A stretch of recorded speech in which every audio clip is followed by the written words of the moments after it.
Bonsai, I'm the Cobra Kai kid. So the thing is, guys, today I was going to be joined by Ken Cole for part 3 of our Let's Write Cobra Kai season 6 series. The only thing is, I don't know where Ken is. He said he would be here, but I don't know where he is. Oh, Ken. Oh, it's good to see you, man. How you doing? Who are you talking to? I'm a bit confused here. You're talking about a Ken? Ken. Yeah, you're Ken, right? No, I'm not. Today, you're looking at Terry Silver. What? Indeed, this is a special day. This is the day that the man who gave birth to Terry Silver was born. So today, I am here as Terry Silver. Well, in that case, I guess we should celebrate. Happy birthday to you. Happy birthday to you. Happy birthday, dear Thomasine Griffith. Happy birthday to you. Cobra Kai. Awesome. That was my first happy birthday given over some kind of video conference ever. Were you trying to line it up with me? I was trying, but it wasn't working, was it? It's probably all delayed. I'm I'm literally like, happy birthday. I've tried singing on live streams with people before. It doesn't usually work well. Yeah. I was going to say we apologize to everyone listening. We apologize. We apologize. We apologize for that travesty. But anyway, Ken. Yes. Today's the day. Today's the day. And we're not talking about the day after St. Patrick's Day, right? No. Not that day. Not that day. No. We're not talking about a day of memories of mirth and fun and hangovers. We are talking about a completely separate day. This should be its own national holiday. We are talking about the birthday of Thomasine Griffith. Wonderful. Yes. Look at him. Look at man. him. Look at him.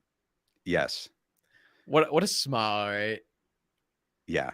Oh yeah. And that's the amazing thing about Thomasine Griffith. I want to get your thoughts on this, but he's just such a genuine person.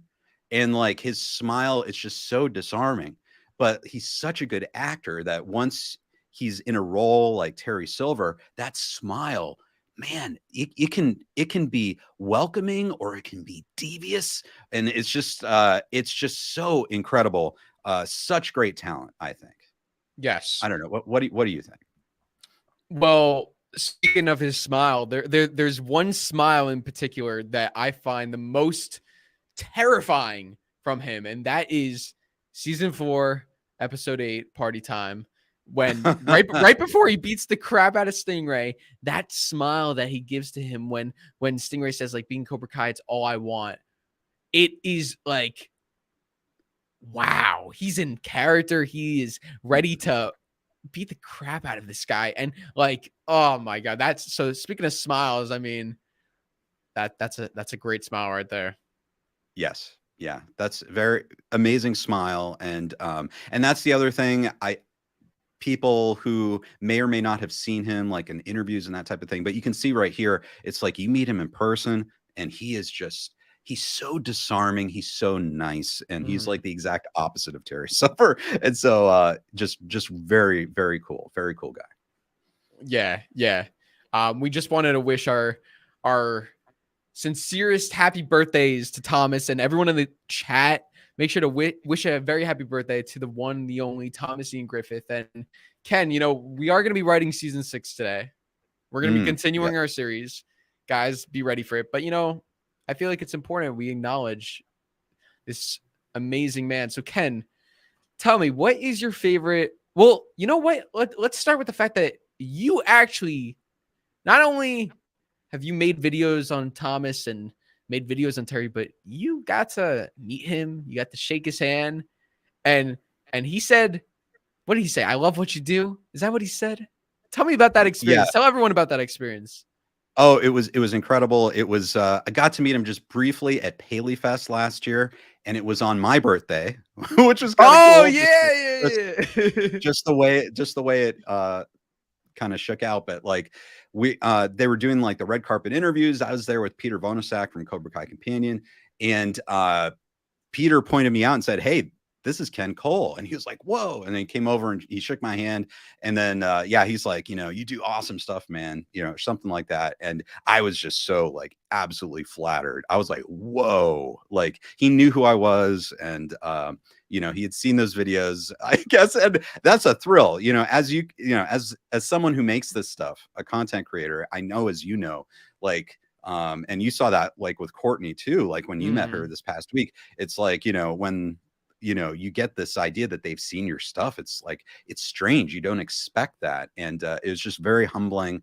And yeah, just put me over the moon. It was like the best birthday present of all time. So yeah, yes, that is it. I do want to show everyone. Here it is. This is it. Really great birthday present. He pointed me out to Thomas Ian Griffith. That was very nice of him to do that. So here it is. Here's the video of the moment. Yeah. Also, Ken Cole, I don't know, he makes videos on Terry Silver. It's his birthday today. Hey, you do an awesome job, man. Thank you so much. Oh, you do an awesome job. Thank you so much. So as you can tell, I love that. I love that. Oh, that's so cool. He's so like, dude, he was so happy to see you. Look at that. I again, so humbled. Obviously there's so many talented people on Cobra Kai, but obviously I have a special affection not only for Terry Silver, but Thomas Ian Griffith too. Just an absolute favorite actor of mine. Just incredible. And it was just a thrill being able to meet him. Yeah. Yeah. How about you? Like so I know that you're a fan of everything and everyone in Cobra Kai. What does Thomas Ian Griffith and his presence as Terry Silver and beyond mean to you? Oof.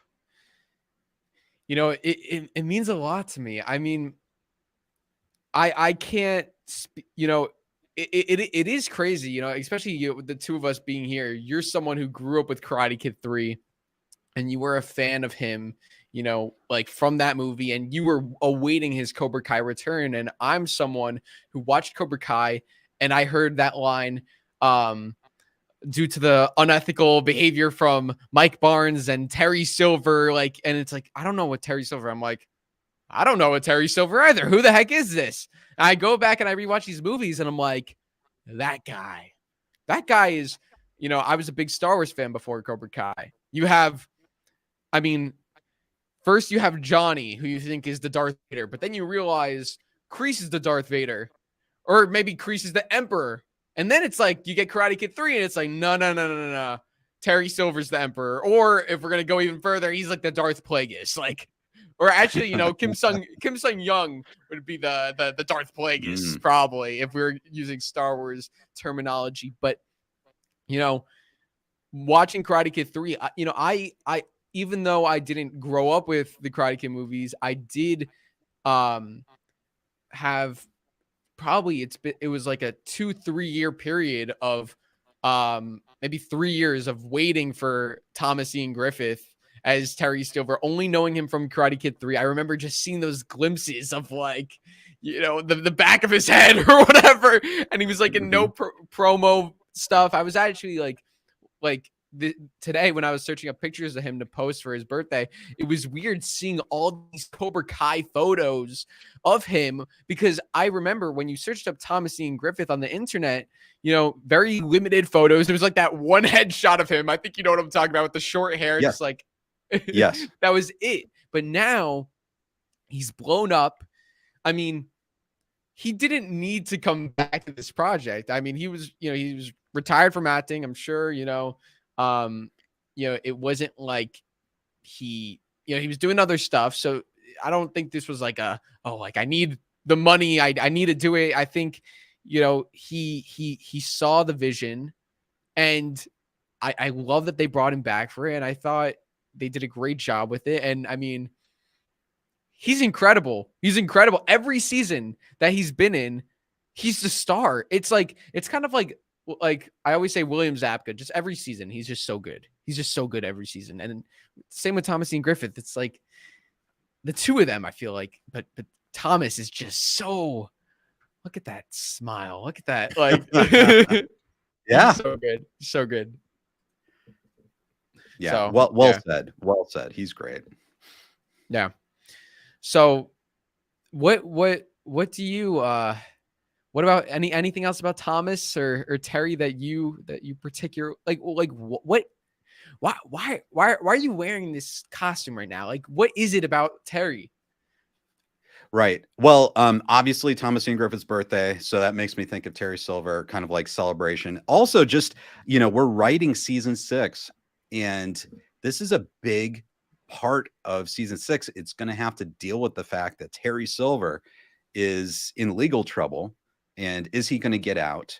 And as you said, he's been kind of the heart and soul of the, I don't know if you want to call him, I guess you could call him a bad guy. I guess, like in the eyes of people like Daniel LaRusso, he's a bad guy. But like he's really kind of propelled the story to where it is right now. So, you know, just dressing as Terry Silver and embodying the character, I think, can help focus our writing today. And so yeah. But I mean, to answer your question, like what about Terry Silver is great? I think it's, and this is the thing I think Thomas is uniquely great at doing, is portraying intelligence. So he is so good at portraying a highly intelligent villain. And like the other actors are absolutely amazing too, but it's just something about the character of Terry Silver. He's just extremely intelligent, and he's very conniving, and he knows how to manipulate people and make you think that he's maybe got better intentions than he does, or that he's more selfless than he is.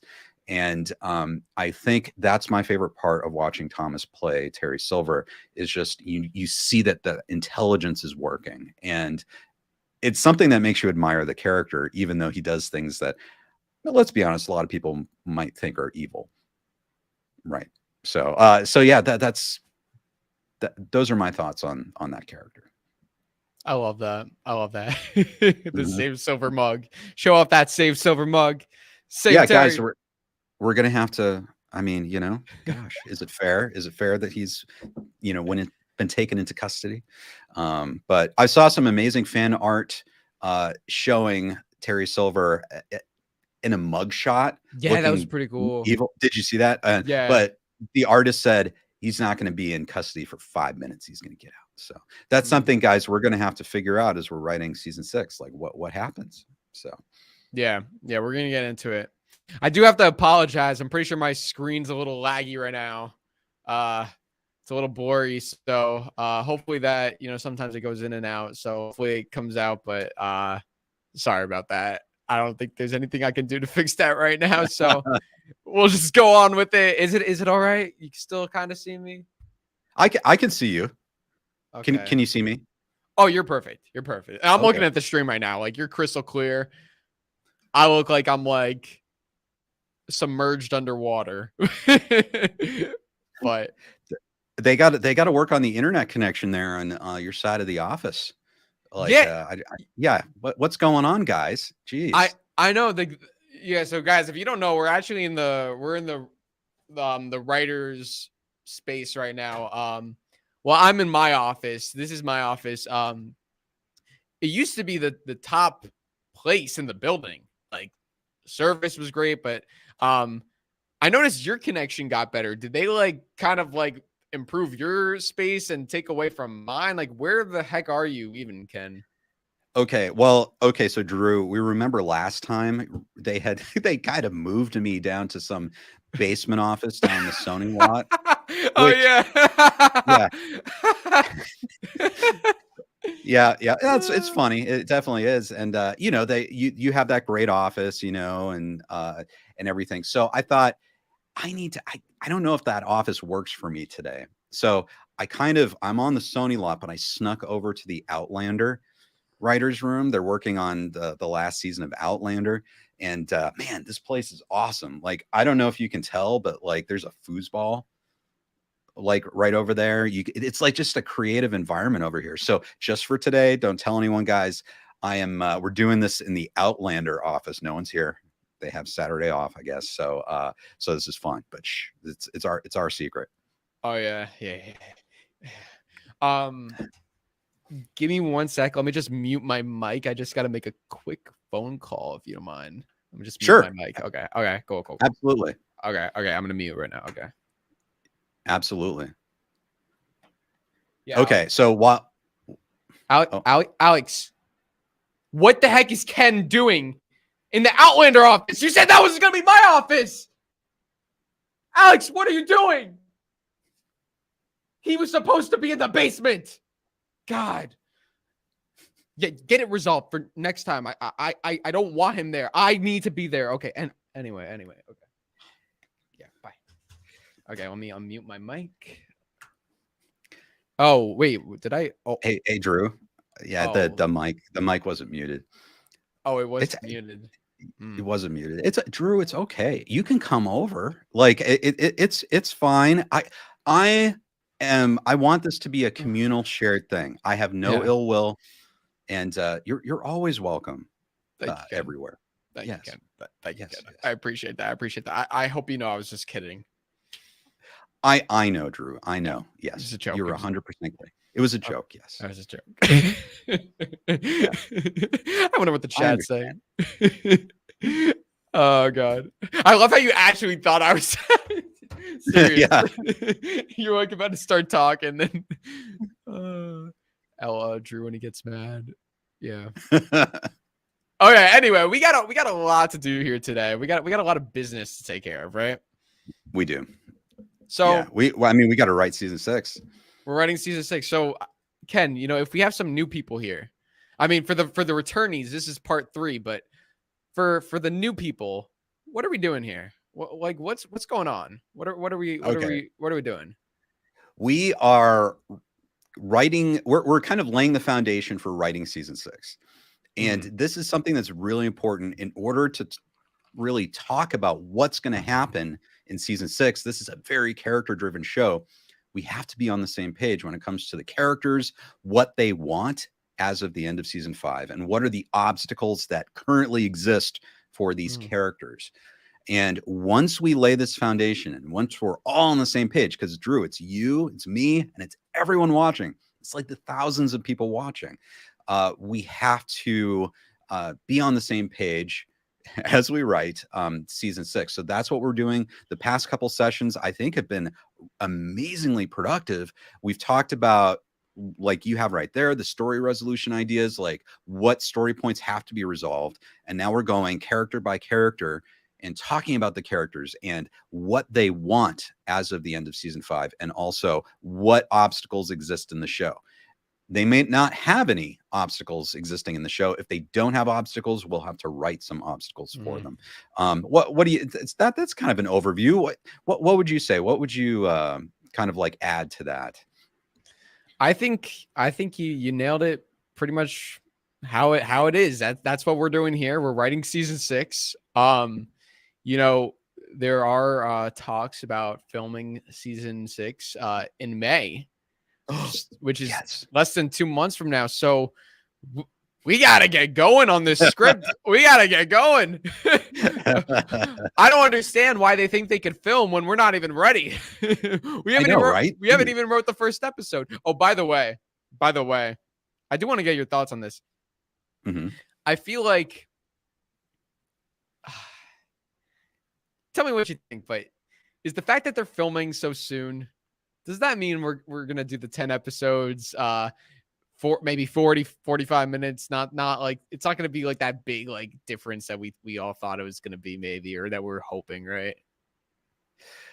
I don't know. Like, because if they're starting to film in maybe early May, it could be a longer shooting schedule. Like we don't know how long it's going to go.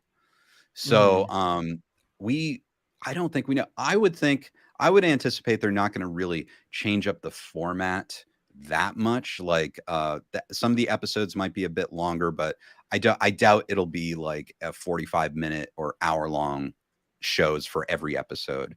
You know, I would think they'd kind of keep it to the same pacing, you know, the same groove. And except maybe once we get towards the end, we will see a few supersized episodes. I wouldn't be surprised though. Like as Hayden said, this is going to be huge. This is huge.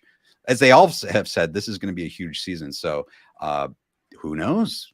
We could have some extra goodies in there, and this could be a longer shooting schedule that's going to go, you know, through the summer. And they're going to really do some take some time editing this thing.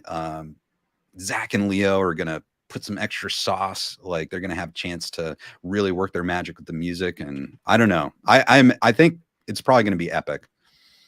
Yeah. We need like some hour-long plus episodes, because we haven't gone any episode over an hour. Right.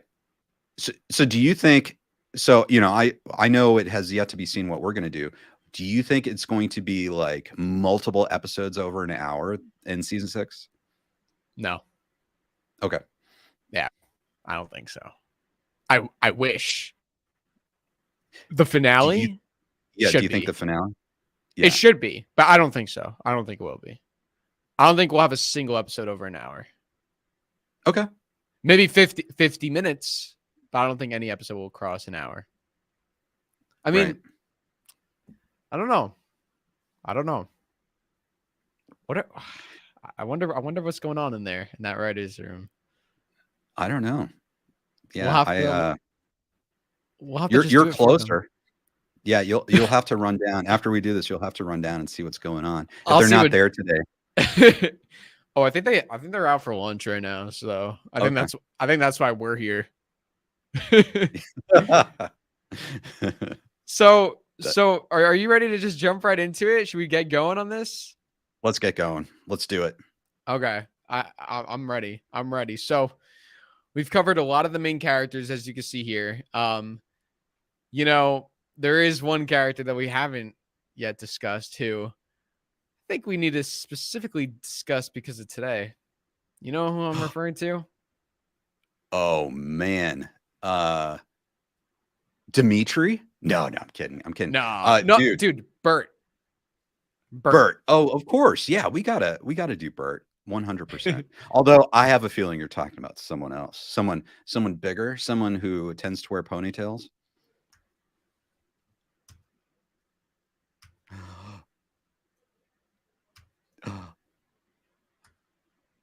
Yes.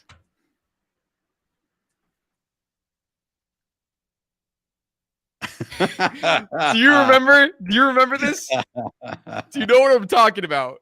Yes, I remember. Yes, 100%. So for everyone out there who doesn't know, I'm not just making this up.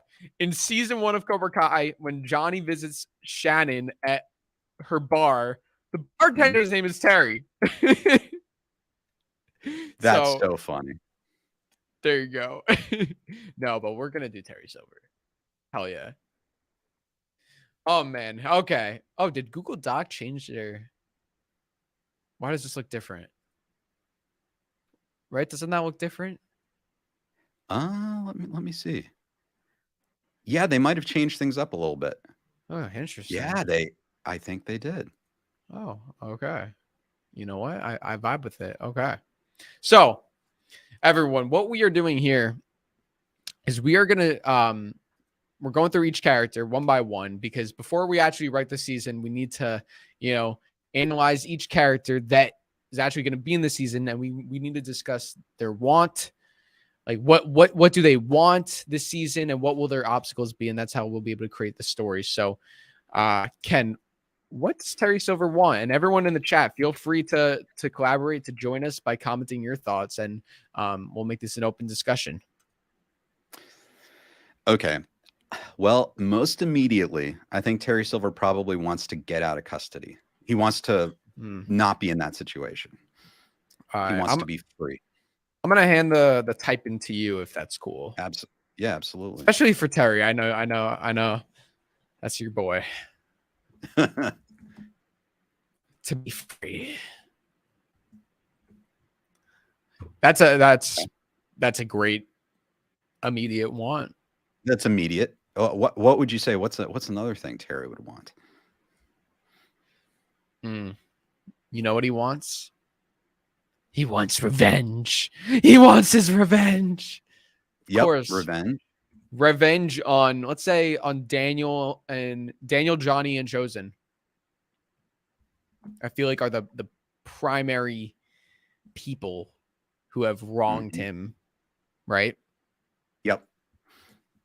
I think he would focus on them. And maybe Barnes. And Barnes. We could put Barnes on there too.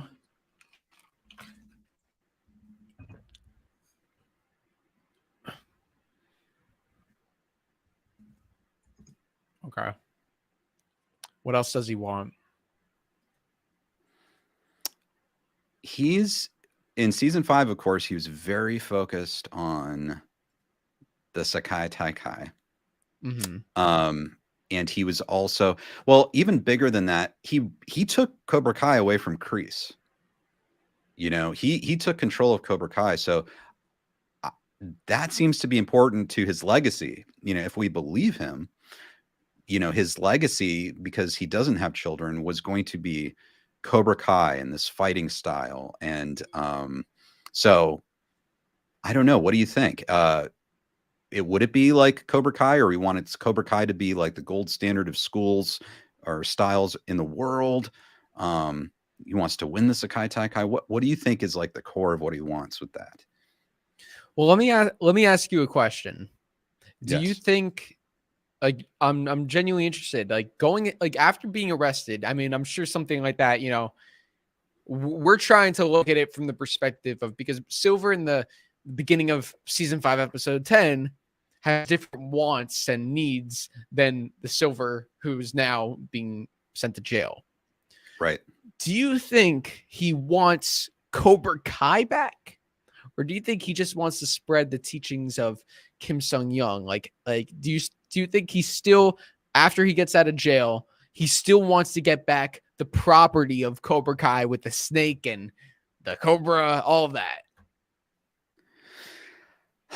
I think he wants, I think at the end of the day, he wants himself to be in charge. He wants to be the man with the glory. He wants to be running things. And he invited Kim Da-eun to join him in that. But I think he still sees himself as the person who runs that.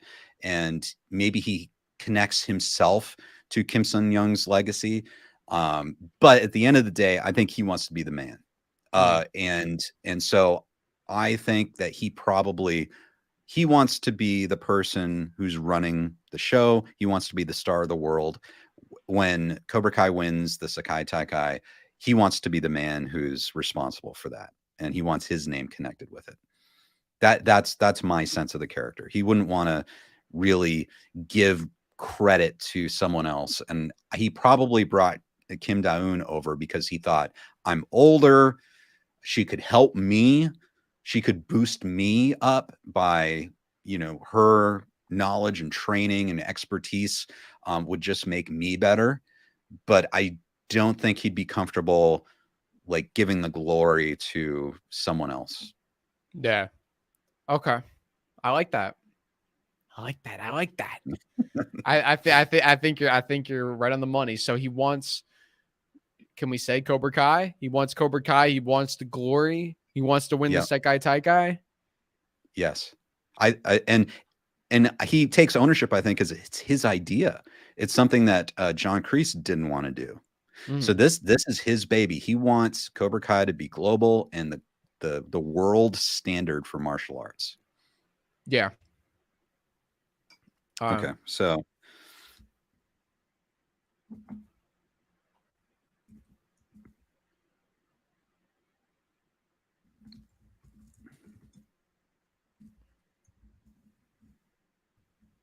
the world's best dojo legacy.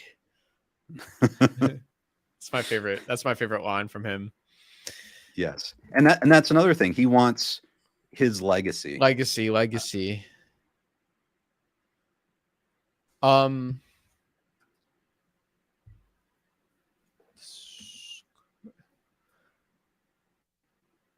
we could say he wants Cobra Kai.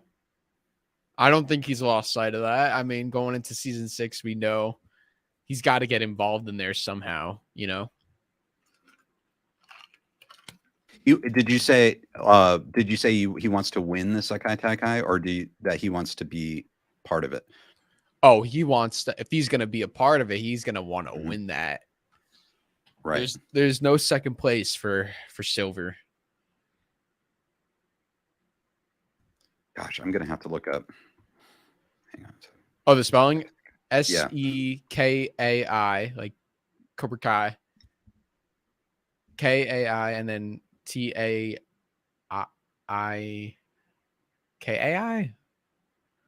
Wait. We'll look this up, guys. Maybe you guys can help in the comments. I think that looks right. Yeah, I think that's right. Oh, cool.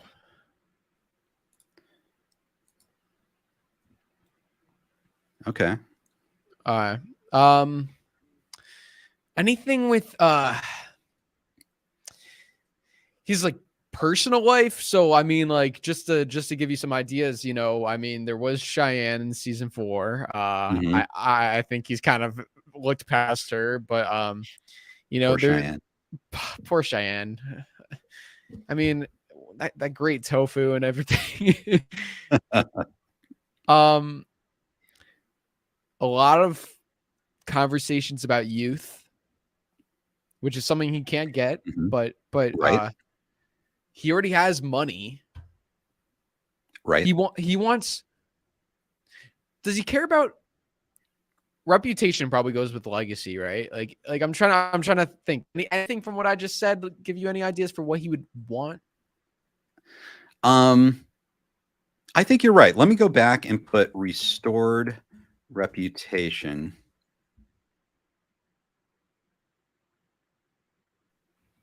And maybe I'll separate that. That's a good point. I don't know if he's the kind that really wants. At this point, I don't know if he really wants a romantic relationship. You know, I wonder personally whether the whole relationship with Cheyenne was even about, like, it might have been a means to an end. You know, he was doing a lot of philanthropy, and you know, maybe the app that she was working on, like helping disadvantaged kids with, you know, education, that type of thing, that helps his philanthropy portfolio. Maybe it was kind of a means to an end. I don't know. It's possible he could, but it doesn't seem like he's very focused on, say, personal relationships. I don't think he had. John Creese was a friend of his. He put him in jail. I don't know if he does. Do you think he wants anything from John Creese, or he just wants him to stay in jail? He doesn't know he's gotten out yet. Yeah, I think John Creese would be more the obstacle for him because Terry already got rid of him. So yeah, I think Creese is going to be the biggest obstacle, and then I think we can put Daniel, Johnny, Chosen, Barnes.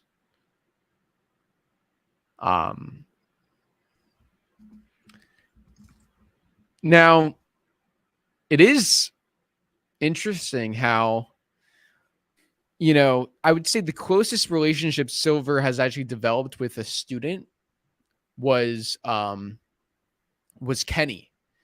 In season 4, maybe you could say it was Robbie, but in season 5 we see it was Kenny. But now at the end of the season, Kenny even, like, you know, loses his respect for him. But do you think there's anything with, like, do you think Silver would have any interest in kind of repairing his relationship with Kenny, and maybe, like, does he care about Kenny in that way, like having Kenny see him in a different light? Or no? That's a really great question. Why, thank you. Because yeah, it's a really great question, because, you know, with Robbie, you could look back on it now and say that he saw Robbie as a means to an end, because he saw Robbie as being Johnny's son. and kind of like a pawn to play with to hurt Johnny, you know, and he didn't necessarily really care about Robbie. Now, did he see, it seemed like he saw maybe a little bit of himself in Kenny, or it's possible that he saw Kenny as a really promising, talented fighter that could help him win. And so that was kind of, he was purposely building up that rapport and relationship with Kenny to boost his confidence, to release his full potential that would help Cobra Kai in the end. I think if we look at Terry's history, I'm trying to think of is there anyone in his life that he's really truly cared about, that he wouldn't be willing to drop, you know, if necessary? Yeah, because I think when we did we do Creese? Did we do Creese yet? Gosh, did we do Creese? I don't even remember. Oh shoot, we didn't. No, we didn't. That's okay. Yeah, but you know, I think if we were to do Creese, we would probably put, like, you know, repair relationship with Tory and Johnny, like that's you know, because those are people he cares about. But with Terry, it's a great question. Is there anybody who, like, his actions, you know, has his actions affected anyone in a negative sense that he would want to, you know, redeem himself in their eyes? Like, does he want Kenny? Does he give a crap if Kenny sees him as this terrible guy? Like Kenny in particular, or anybody in that matter. I'm not so sure. Yeah, I don't think, yeah, it's interesting. I think he's the kind of guy that wants control. He wants to win. He wants to be in charge. But he doesn't care if people love him or fear him. He just cares that people fall in line, basically, along with what he wants. He likes to manipulate people. That's his relationship to people, is I think he likes to manipulate them. Yeah, I agree. And I think, you know, with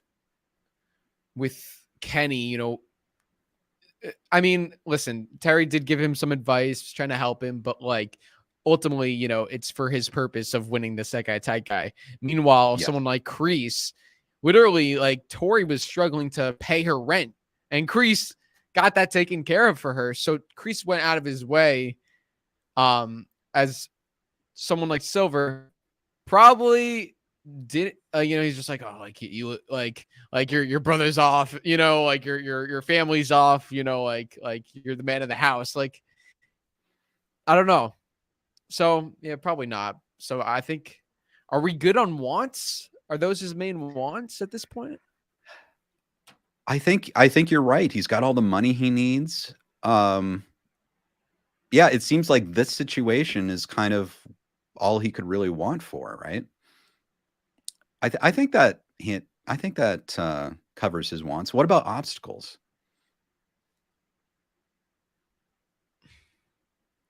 Well, another obstacle is his reputation. He's ruined his reputation. So his reputation is going to be keeping him from being able to get any of these wants, to be out of custody, to get revenge, to have Cobra Kai be the best. His tarnished, you want to say tarnished reputation? Yes. Tarnished reputation. Look what he's done to himself. That's a great one. He's going to have to overcome that.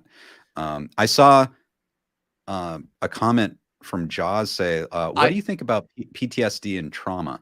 I was just going to bring that comment up to you. Yeah, that's a great one.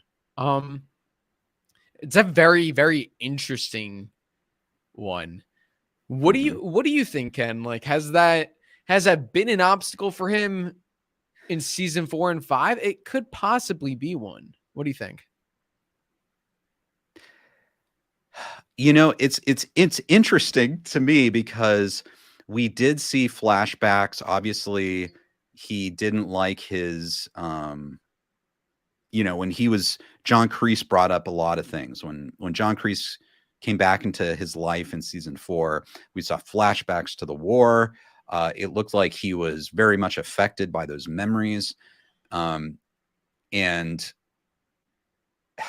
it's it's interesting to me because I wonder how much PTSD and trauma really affects Terry Silver, because he seems to be more struck by John Kreese and the fact that John Kreese keeps lording this over him.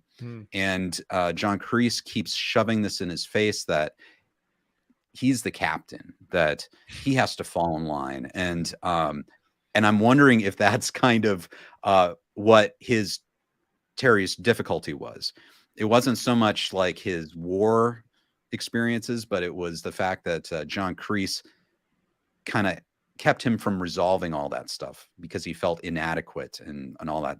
But I guess you could lump it all together. I mean, he did go through some pretty horrible things in Vietnam, and maybe that's kind of part of who he is now, and that's what made him into the current Terry Silver. You know, because as Twig, he didn't really seem that bad, did he? You know, and so maybe those experiences in the war kind of exacerbated these personality traits. Something I just thought of. Yes. Do you think it's possible that if Terry's behind bars, just like he was back in Vietnam, is it possible we get some PTSD there with him? Like being behind those bars in Vietnam, that was the moment right before he was going to die, and now he's going to be behind bars here. That's a really great. It's interesting. You're right. What would this do? You're right. That could be motivation. But do you want to? We could put. Do you want war trauma maybe? Yeah, and now, something like that. And now the only difference here is he doesn't have Creese to save him this time. He has to save himself. Right. So that could be like an arc for him. Absolutely. What happens? Terry... Yeah. Right. Go ahead. Sorry. I'm curious. Do you think? I mean, villains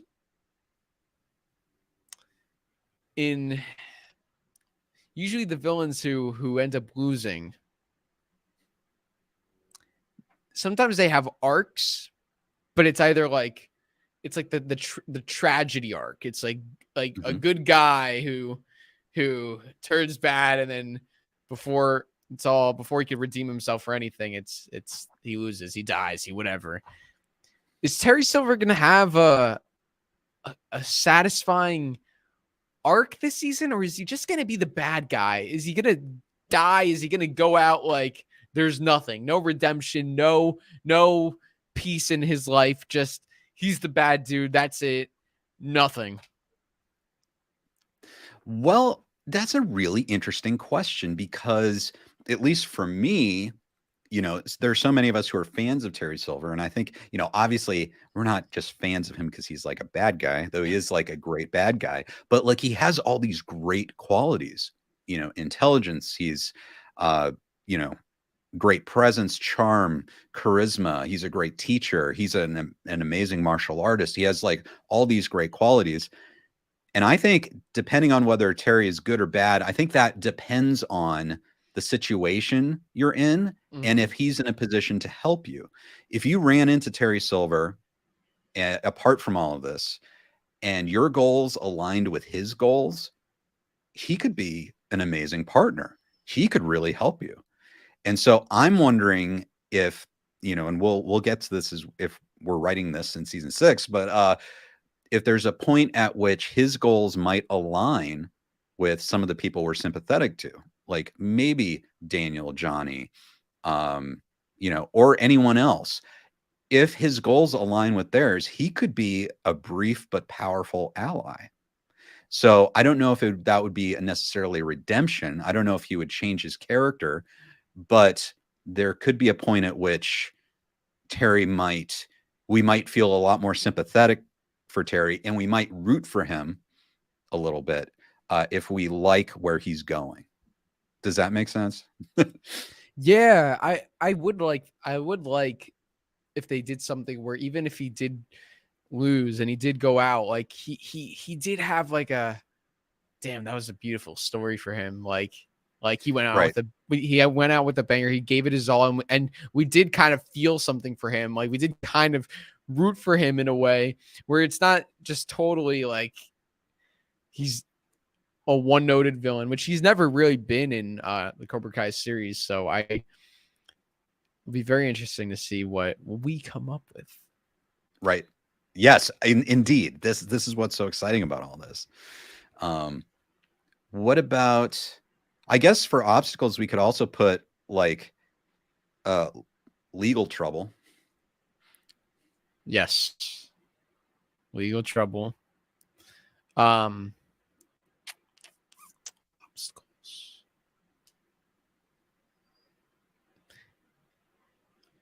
I'm trying to think. Maybe the tarnished, well, I guess his tarnished reputation, but like the Cobra Kai dojo seems to be up in the air right now. Yeah. Cobra Kai is no more ish. Maybe we don't know. And also, I saw someone in the chat earlier mention Kim Da-eun being a possible obstacle. I mean, he did give 50% to her, you know, so like, can Kim Da-eun, maybe an obstacle can be Kim Da-eun owning 50%? Yep. I think, and this is just me, and that might be, yeah, I think maybe that's a good point, because other than that, we're going to start writing. We're going to have to start writing going forward. But yes, I would have, once we get to that point, I do have pitches regarding Kim Da-eun and as far as her involvement. So yeah, maybe we could put contract with Kim. There we go. With Kim Da-eun. I think that's a good one. Can we say the kids? All the kids hate him. Right? Yes. I don't know Cobra how Kai's in trouble. Students left. Students left him. Students left him. He doesn't have anybody. He really doesn't have anybody. But that's what's exciting. That's what's exciting. He has nobody. Right. And like, I think we're gonna see him. It'll be fun. It'll be fun. Well, if you remember back in Karate Kid 3, he is very composed. And even actually in the flashbacks in the Vietnam War, he is very composed until he feels like he loses control. Those moments are rare, but when Terry Silver feels like he loses control, that's when he just becomes like raging and irrational. And so I'm not saying he'll totally lose control, but if you've got his back up against the wall, or if, like, say he's in prison, like you mentioned, you might see a new side of Terry, like a fight or flight that you haven't seen before. Like he might be very dangerous, even more dangerous, you know, if he feels like he's trapped. Can we put that as a want? Control? Absolutely. And also, I don't know if for obstacles, I mean, I know we don't really know how long he's going to be in jail, but can any of the other prisoners be an obstacle? Possibly. I mean, you saw what they did to Creese, you know, like the old man, you know, now Silver's a bit of an old man in jail. Very possible. Especially especially if he goes to that same jail, it's like, oh man, it's another karate sensei. Sayonara sensei. You know, it's so interesting with Terry, though. There's so many possibilities because, you know, obviously he's been in legal trouble before. He knows the justice system. He's tight with the DA. He's probably tight with law enforcement. And it would be interesting the way he could control fellow prisoners, possibly. Because he could probably manipulate things out of prison for them. Like he might be able to completely orchestrate movements within a prison. He could promise things to prisoners. He could threaten family members of prisoners. Like he's very rich and very powerful. And so it'd be interesting to see how he could manipulate other prisoners. But Yeah. you're right. They could threaten him too. Definitely. I think we got a solid list here. That's pretty solid for Terry. Yeah. Anything else or no? I think kind of like as we were talking, I'm like, oh, there's more we could say, but I think that would be more writing new things. Like I think this is a good freeze frame of where Terry is. Yeah. I agree. I agree. So do you think that we should move on to another character? Yeah, let's do it. We love you, Terry. Ooh. Yes. Yes. And of course, again, happy birthday, Thomasine Griffith. Happy birthday. Happy birthday. Awesome. Okay. Chat, help us out. Unless, actually, wait, did we do Tory? No, I don't think we've done Tory. No, and Tory's on the thumbnail, so maybe we should just do Tory. Sure, let's do Tory. Might as well. She's on the thumbnail, so okay. Here. You want to do that? Sure. Okay. I'll copy paste. We'll put Okay. Okay, dokie. Awesome. Awesome. Awesome sauce. Tory Nichols. Okay, here we go. This is gonna be fun. So okay. So once. Oh, wait a second. It's Jim Tim's birthday as well. Happy birthday, Jim Tim. Happy birthday. What a great day to have a birthday. With the Yes, legend it feels himself. right. Yes. Everyone wish him a happy birthday in the comments below. Have a great day, Jim Tim. Thank you for joining the stream. So, what does Tory want? What does Miss Nichols want?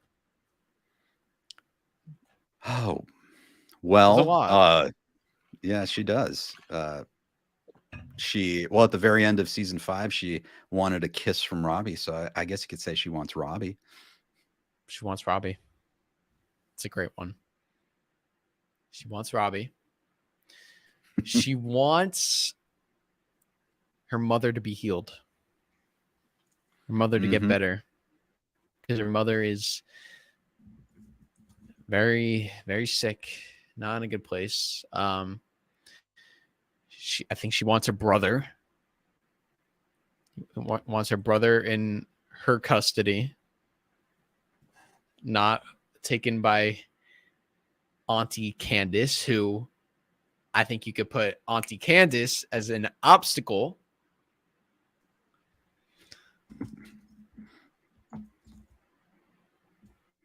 Oh, I like how you actually put Auntie. I was just saying Auntie, but why not? Why not? Why not? What do you think, Ken? I don't know. So another thing that she wanted is she really wanted to be champion.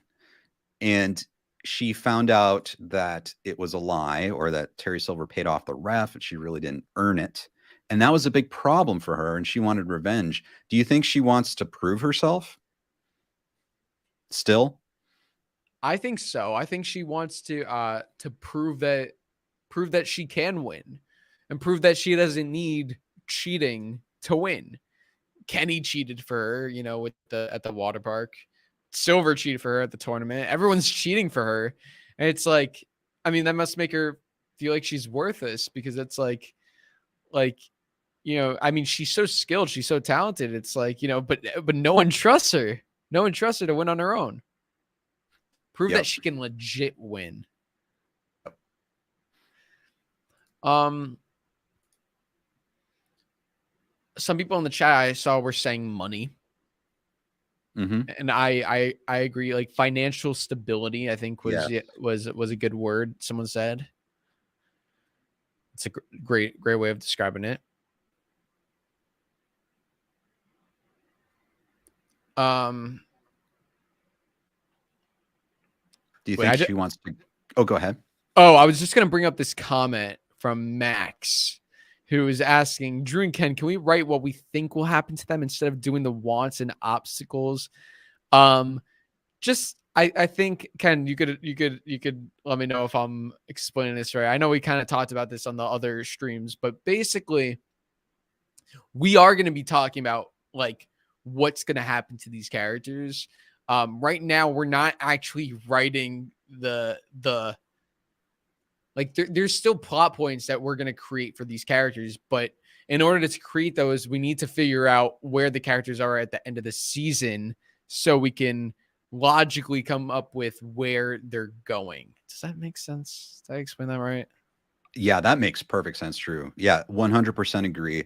Obviously, in the real writers room, well, of course, we're the real writers room, right? Drew? No, but like in the real writers room for season 6, like that writing team, they've been together for so long. They understand these characters, so they could do this in shorthand because they've done it all throughout these seasons. But since we're all doing it together, if we're going to be coming up with ideas for where these characters are going to go, we have to be on the same page with what they want and what their obstacles are at the end of season 5. Because if we don't do this, Drew, I don't know, like we could do anything. We could like take them in any direction, right? Kim Da-eun could be an astronaut, and it just, but that wouldn't make sense, for the story. And so, we need to be able to refer back to this because there are going to be points where we're going to figure out like, what do we do with these characters? And we're going to want to come back to this and figure out like, okay, is this story idea, does this satisfy who the character is? So that, yeah,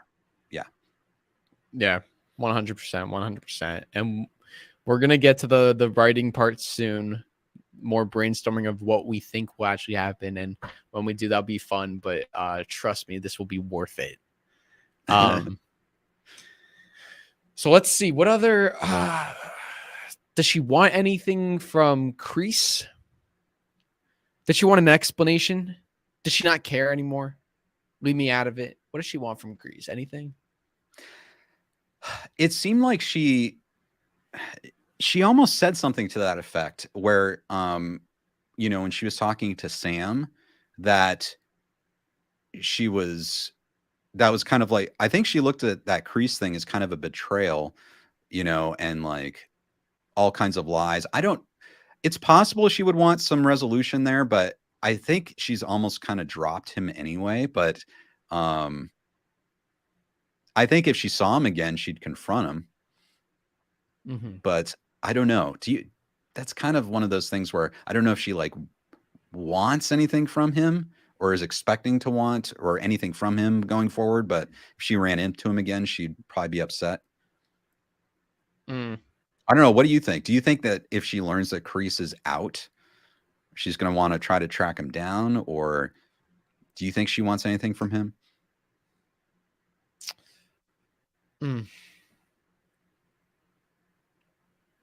It's a tough one.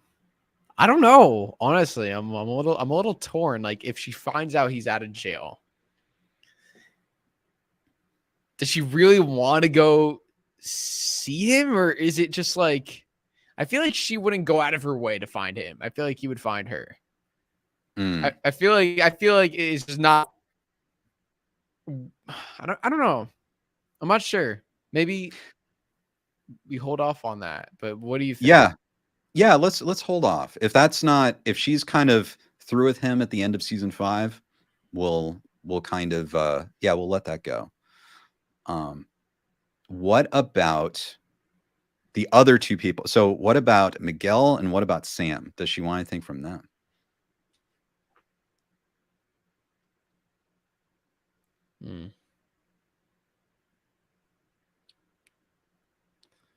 What did we do for Sam? Can we go back up and look at Sam? Absolutely. I'm gonna copy Sam and I'm gonna put Sam down here next to Tory just to see what we did. So commit to the relationship with Miguel. That's what we did. Help Anthony. Oh, now that reminds me. Help Anthony. Help Devin. She wants to help Devin. Yeah. Yep. That's a great point. See, a lot of these characters have parallels, so it's good to look at like, what we do for all of them so we can compare, Yes. Well, what's very interesting. Look what we have for Sam. Prove herself as a fighter, and look what we have for Tory. Prove she can legit win. Both of them got that in common. Yep. They're not that different, you know? Not that different. Nope. Does Tory want to find balance? Maybe not yet. Maybe not yet. I don't think she knows. She understands what that means. Right.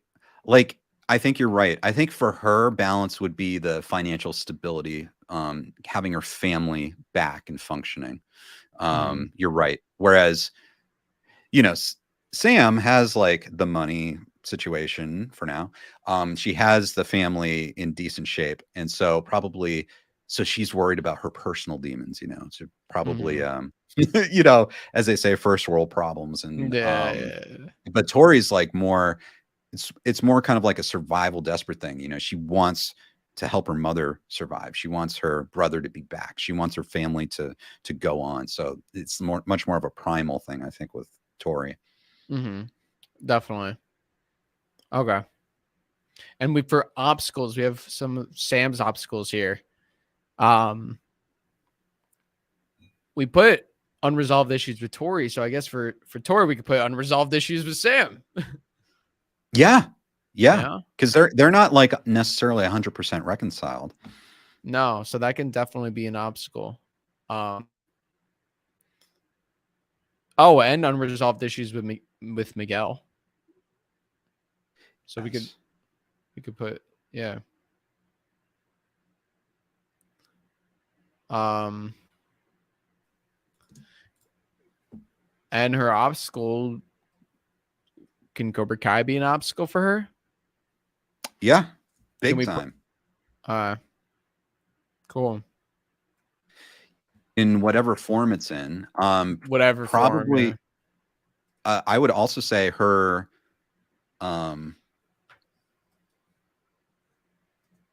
her legal, like her record, probation, all that. Yeah. Very good point. Very good point. That could be exploited by give closure between Miguel and Tory. Yeah. I kind of wish we had like a little bit. That's kind of what I wish did in season 5 with Sam and Robbie. Like they kind of just were like good all of a sudden. I wish there was that scene of them like kind of like saying like, we gotta, like, I'm sorry for everything. You know, Daniel's a mess right now. Let's kind of work together. Like it was a nice surprise at the end of episode 6, but honestly kind of wish we saw them like, because I mean, season 2, they had a really big history. Season 3, you know, it was, so I want them to, I don't know if they're going to do it. I mean, there's so much to do, but anyway, that was the only thing I wanted, but yeah. Yes. Yeah, I agree. Let's see. Yeah, does she want anything else, or is that kind of that kind of covers it, right? As far as her major wants. I think so. I think so. Can Kim? No, well, Cobra Kai, Kim Dong-un, yeah, same thing. We could put her on there. Yeah, you could put Kim Da-eun, yeah, even put Creese. Put Creese and Silver.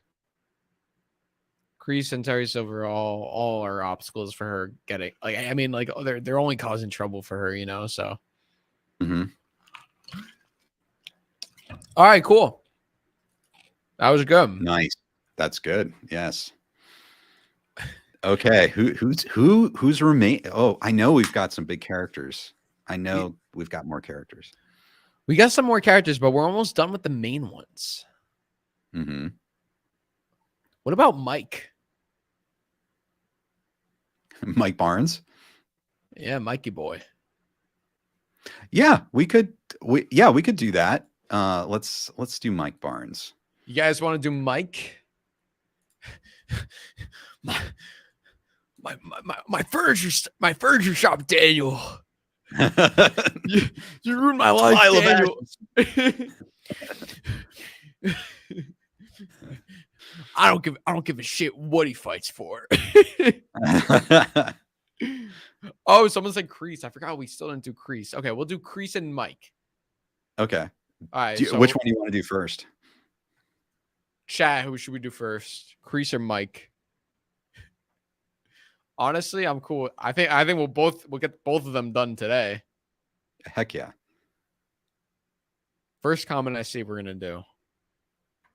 Tell me if you see. Okay. I saw Mike. I see Mike. Yeah, I saw Mike. yeah, I got I'm 2 seeing- mics. Oh, okay. a lot of mics. Wow. Yep. Okay. Wow. Okay. Mike Barnes. Okay, so Mike, interesting character. He was only in a couple episodes, season 5. We sort of have a sense of who he is and what he's kind of run into. So, Drew, at the end of season 5, what do you think? What do you think Mike Barnes wants? Oof. I think he wants to sell that painting and get some moolah. Yep. That's what I think he wants.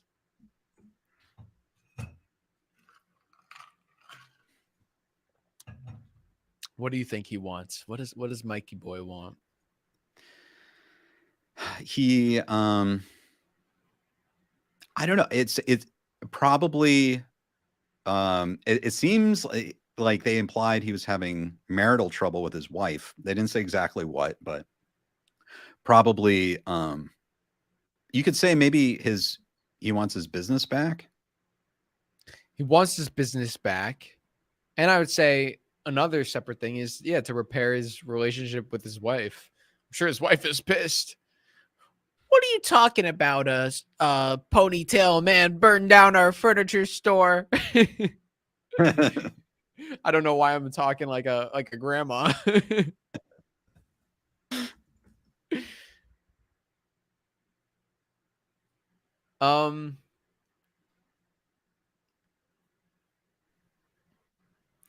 Honestly, I feel like, something I'm thinking of, but I don't think this would be something maybe we would add to it, but not something we could put down now, because this isn't necessarily what we know he wants at the end of season 5, but maybe getting back in the fight. Maybe he enjoyed kind of that action and Right. and that suspense and that drama and that thrill, but that's not Yes. something we necessarily know he wants, but we could always Right. add that later.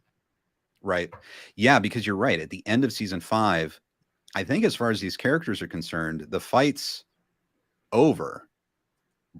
Maybe there's Creese being on the loose, but as far as they're concerned, Terry, as far as Mike's concerned, Terry's the guy who burned his store down, caused his problems. So he's behind bars. So that's taken care of. And so maybe he thinks the fight is over. Yeah, but I would say he wants to make sure that Terry's done. So I would say he wants Terry to be locked up. Even though Terry is locked up, he wants him to stay locked up. Like he has a personal vendetta against this guy. Yes. Now, Here, let me. for obstacles,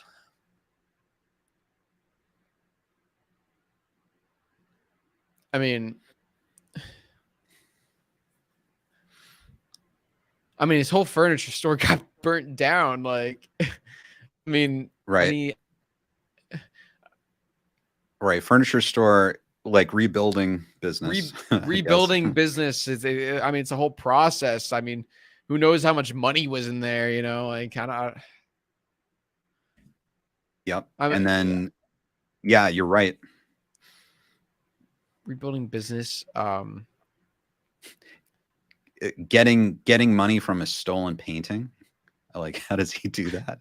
Like, because that's the thing. Like, he stole the painting from Terry Silver, he might not even know that painting was stolen.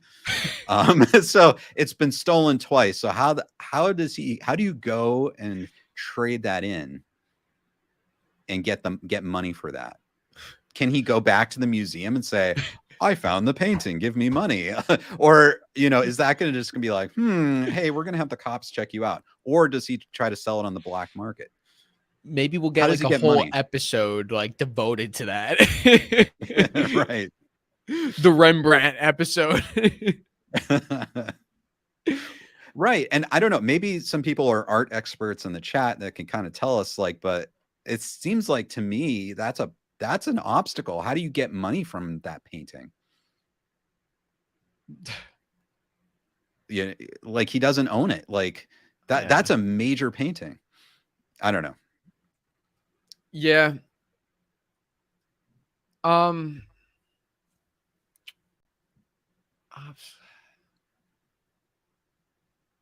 don't know. Like what the like Mike was pretty like Mike seemed pretty chill at the end of season 5. Like Right. Like you're right. He seemed to be satisfied he could get the money. you actually you know what? Something that he really did care about in the short time, he wanted Chosen to be okay. Mm-hmm. I mean, Chosen had those injuries. Like, do you think maybe like they developed a bit of a friendship where now like Mike, like, going into season 6, like still caring for Chosen? Like, hey man, like, how are you doing with that sword cut to your back? Oh, I'm better. Thank you, Mike. Yes. Yeah, you're right. So you're saying he wants to maintain relationships he's built? Do you think question? Do you think, or do you think he's like, screw you guys? You got my friggin' furniture store, but like, even though it was Terry, you guys are the ones that came to me. I don't want anything to do with you and your Right. I don't know. I still think, and I haven't done this video yet. I've got to do it, but I think there's enough evidence you can put together that Mike was actually working with Kim Da-eun. Yeah, that's like there's a lot. If you go back and look, there are a lot of hints that Kim Da-eun actually put him up to what he did so she could get control. But I mean, that's just a theory. I don't. But would.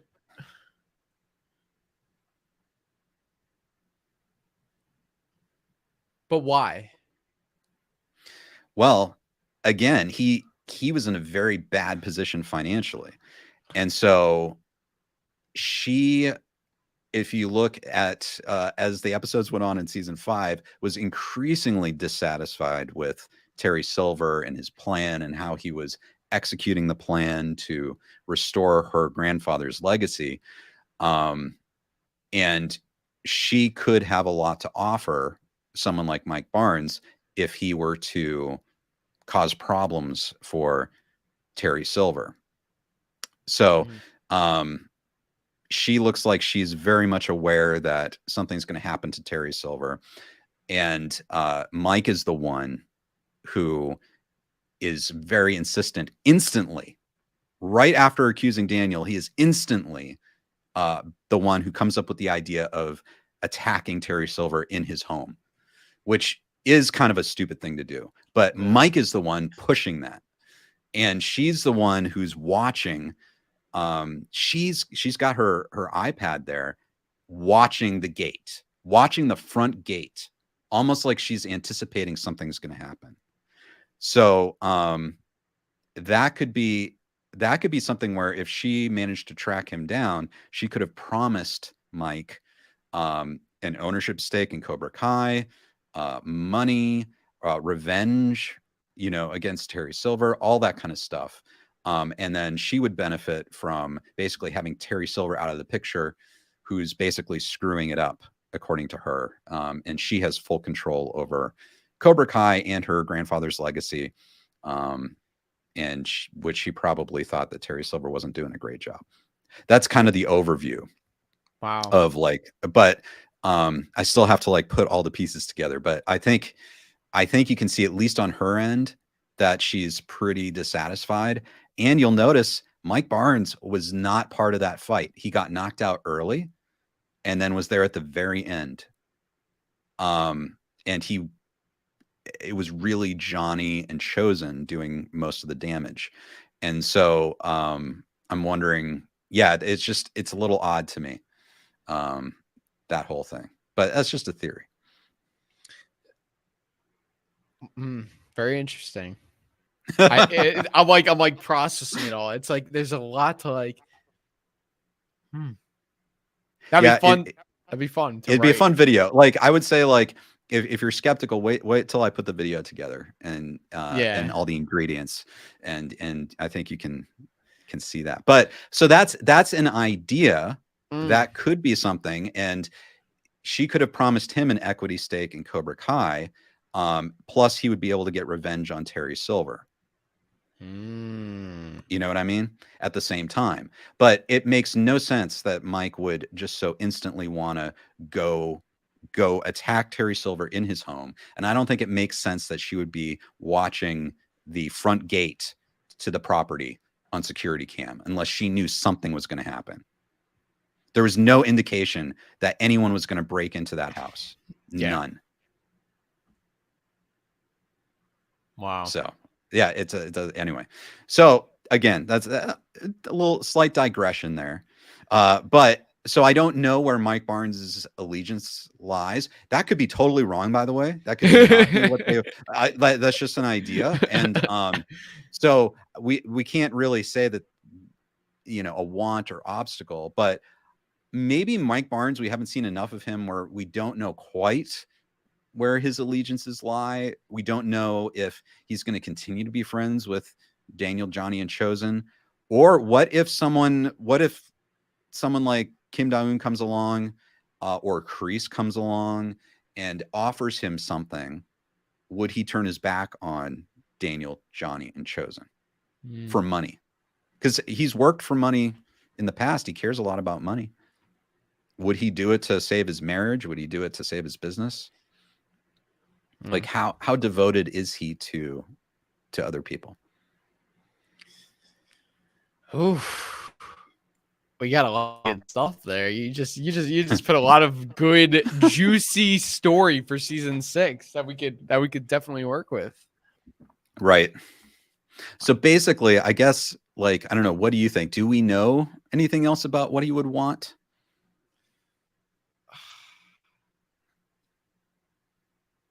I don't know. I'm not. I think that's good for now. What about any obstacles? Like any clear obstacles?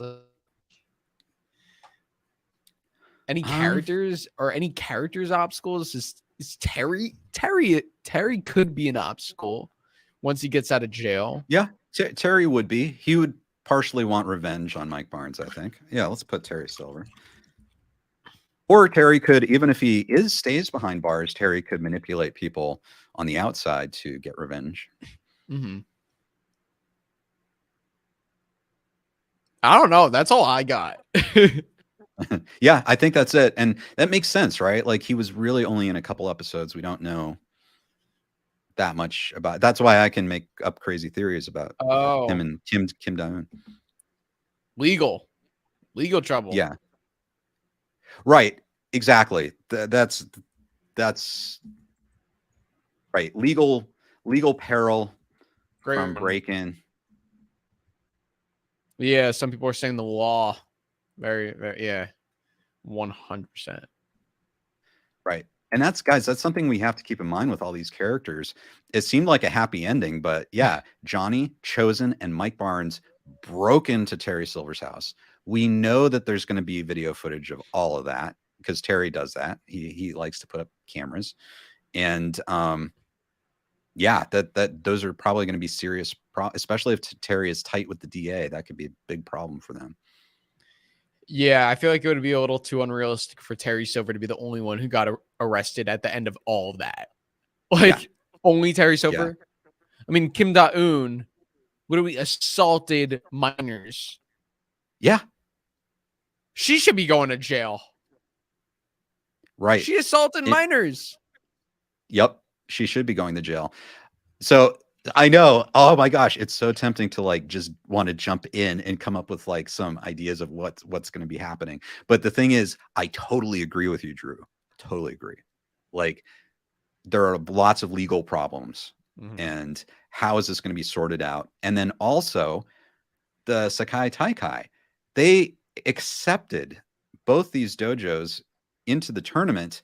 And, you know, as Daniel said, like, about Terry Silver. He's not going to want to attack Johnny or cause problems because he doesn't want to jeopardize his position in the Sekai Taikai. But what is that tournament going to do now that everyone involved, all the senseis involved, are like committing crimes and being hauled to jail? Like, are they going to want these dojos? You know, so that's something to think about. Maybe there's no season 6 and they're just like making this whole joke, and really it's just like they just like make a post. It's like, sorry, everybody just went to jail. That's it. The end. It's Right. Like, I don't know. Yes. They'll figure their way out somehow. So I think, are we ready to move on to Mr. Let's see who we got here. Let me pull it up. Mr. Please thank Cheyenne for the trophy. Yes. I am Cobra Kai. Oh, ready? Yeah, I'm sure this is gonna be one of your favorites.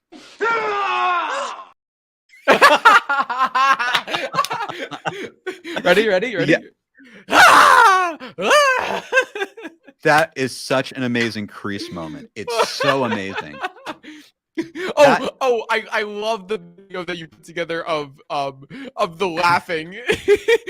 I think someone commented on it like they sound like seagulls, like, and I was like, bruh. Wait, can I pull that up? Yeah, pull it up. Please Okay. do. Yeah. Tell, what were you gonna say? No, you're right. It's like that. In those movies, in all those movies, it's that laugh, that seagull laugh, right? It's like this amazing bully laugh. It makes you feel so like small. Like it's such a great bully laugh that they all have. Wait. Where was the? Is it on your YouTube? The one of Creese and Silver laughing. Yes, it is. It's a short. Let's see. All right. Oh, you can't share your screen, right? Okay, or you can. Oh yeah, I can. Hang Oh on, yeah. let's So see if I okay. can- So I'll let you do it. Wait, guys, you gotta see this. It's so funny.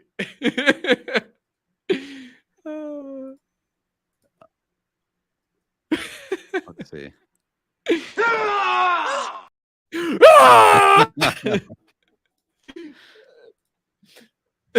Okay, hang on, guys. Let's see. We've almost got it. This is very important. Before we dive into John Creese's character, we need to figure out, like, you know, like, I want to see more laughs like that in the next season. I wish someone. Okay. Oh, you got it. I got it. Hang on. Share screen. All right, let me know when you're ready for me to pull it up, and I will. Okay, it is this one. Are you ready? I'm ready. Let me know when you're ready. Here it is, everybody.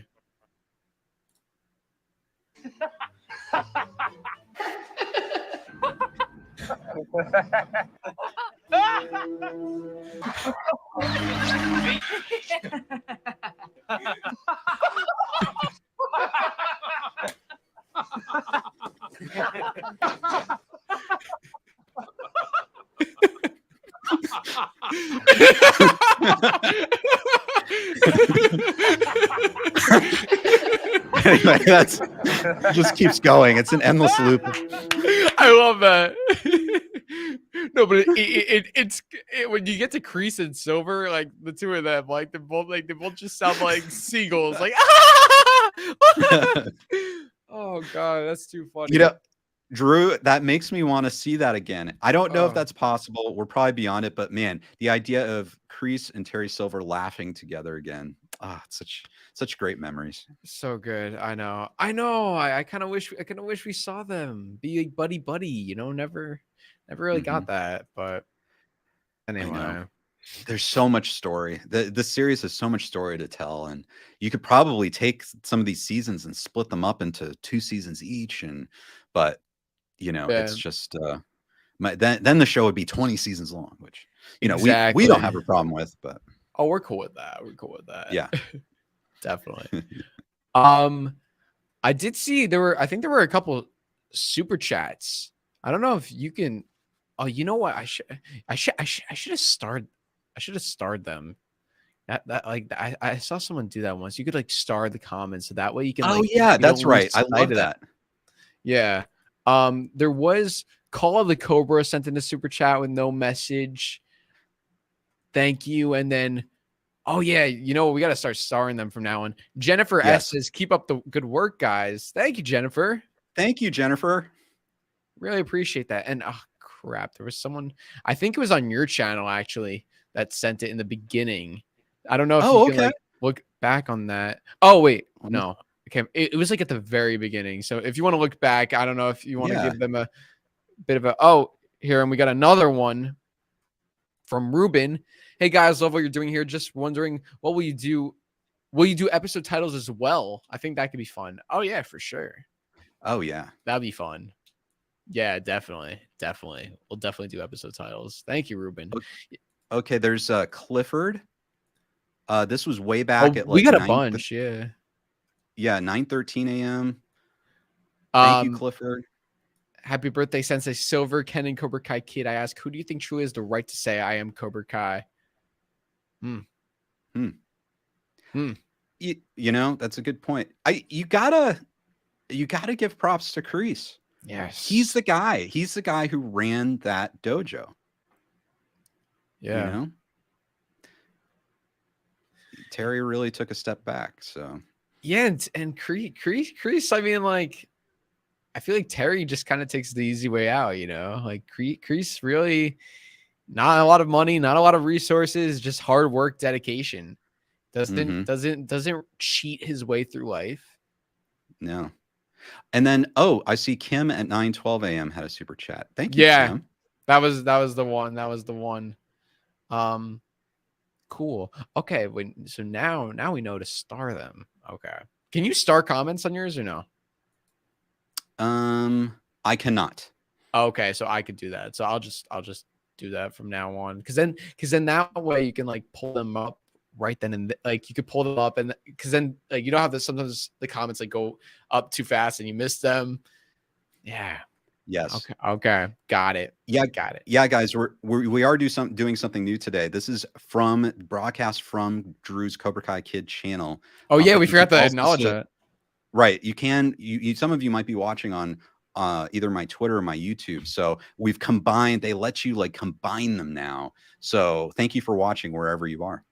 Yes. Thank you. There's a lot of different sources right now. The more Cobra Kai for all of you. Okay. Let's see. Just want to pull up that comment for you. Look at Ken. Ooh, thanks, Kim. Looking fine and dressed like Terry. Yeah. Drew, something I've learned in life, you can never go wrong dressing as Terry Silver.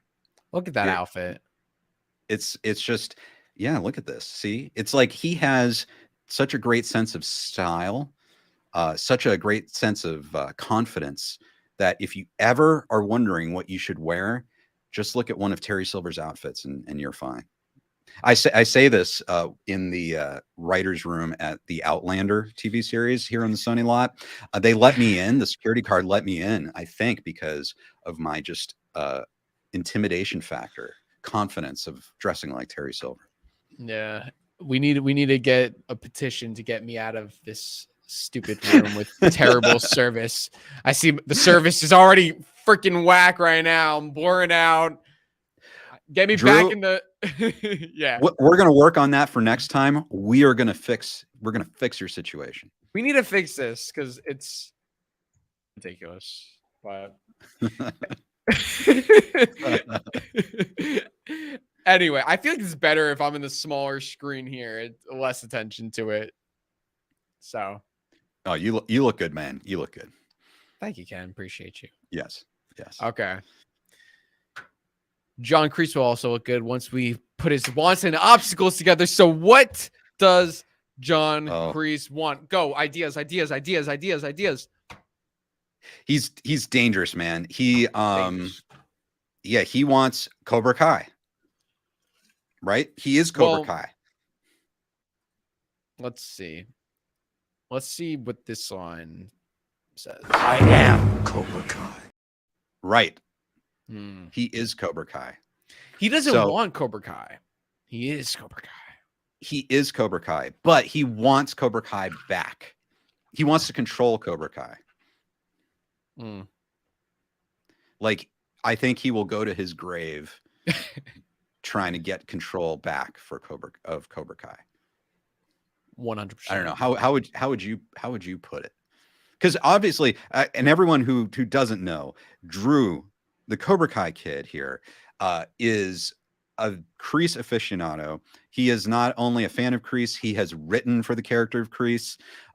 He has hired actors such as Leonard, which is just an amazing depiction of Creese. I love Leonard as Creese.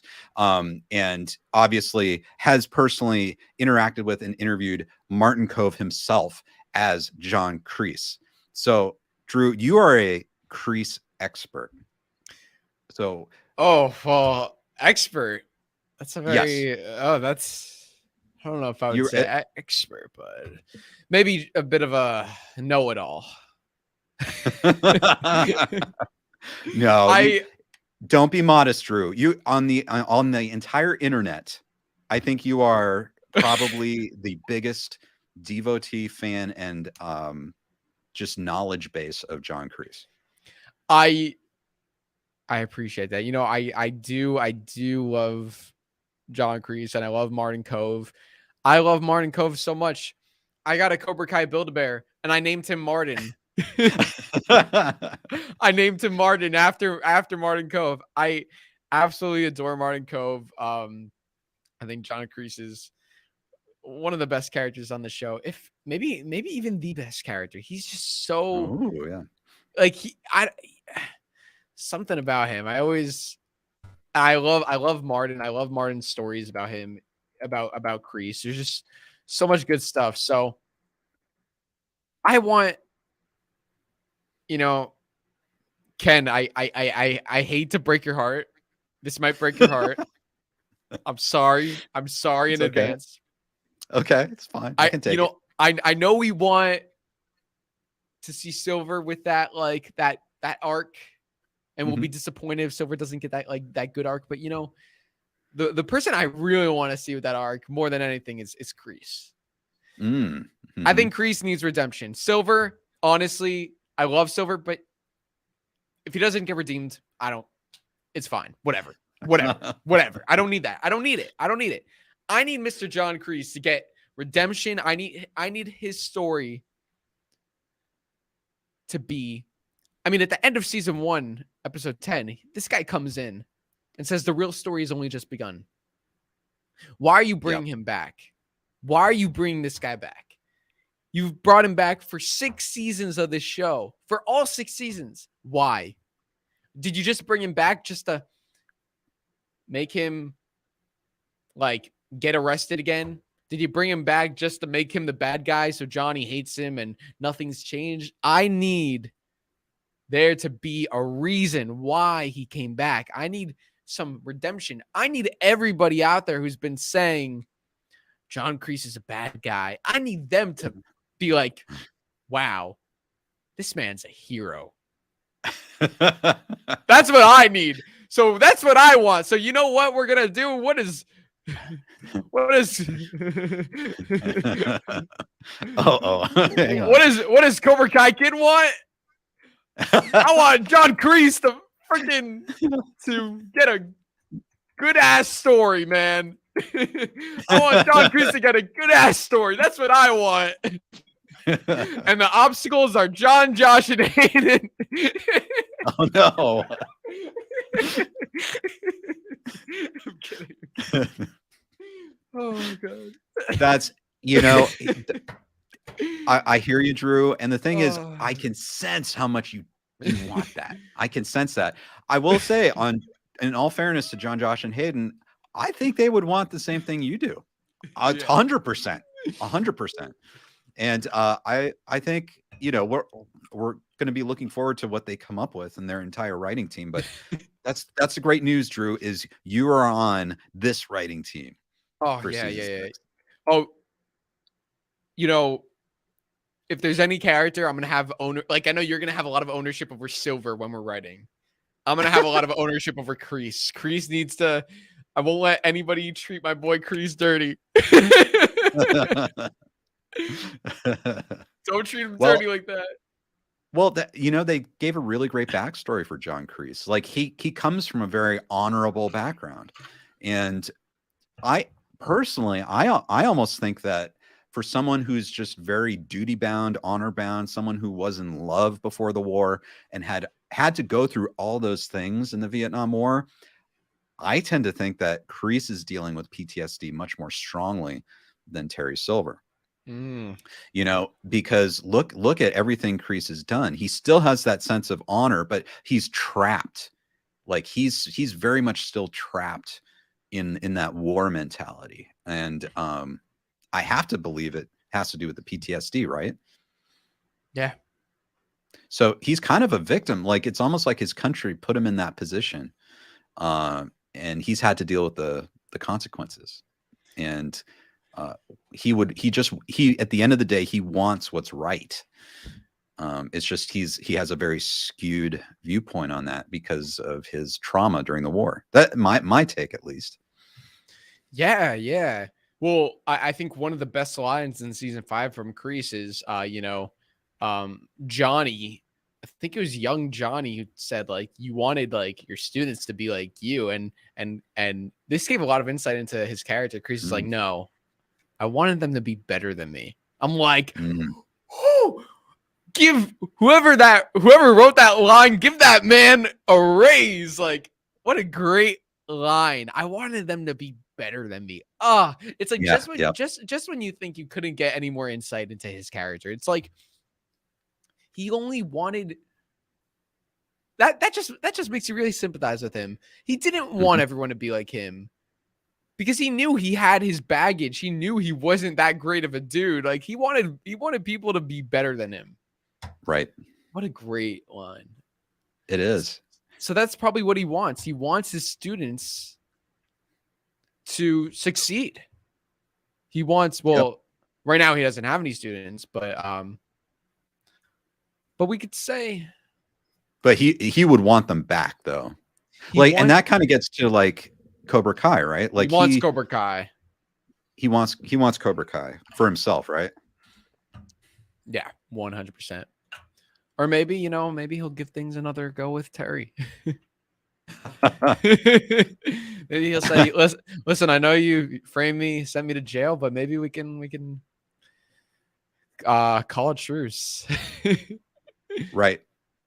And that's kind of interesting. I've heard a lot of speculation. Creese and Terry Silver, they're kind of on a different wavelength. Their friendship's kind of different.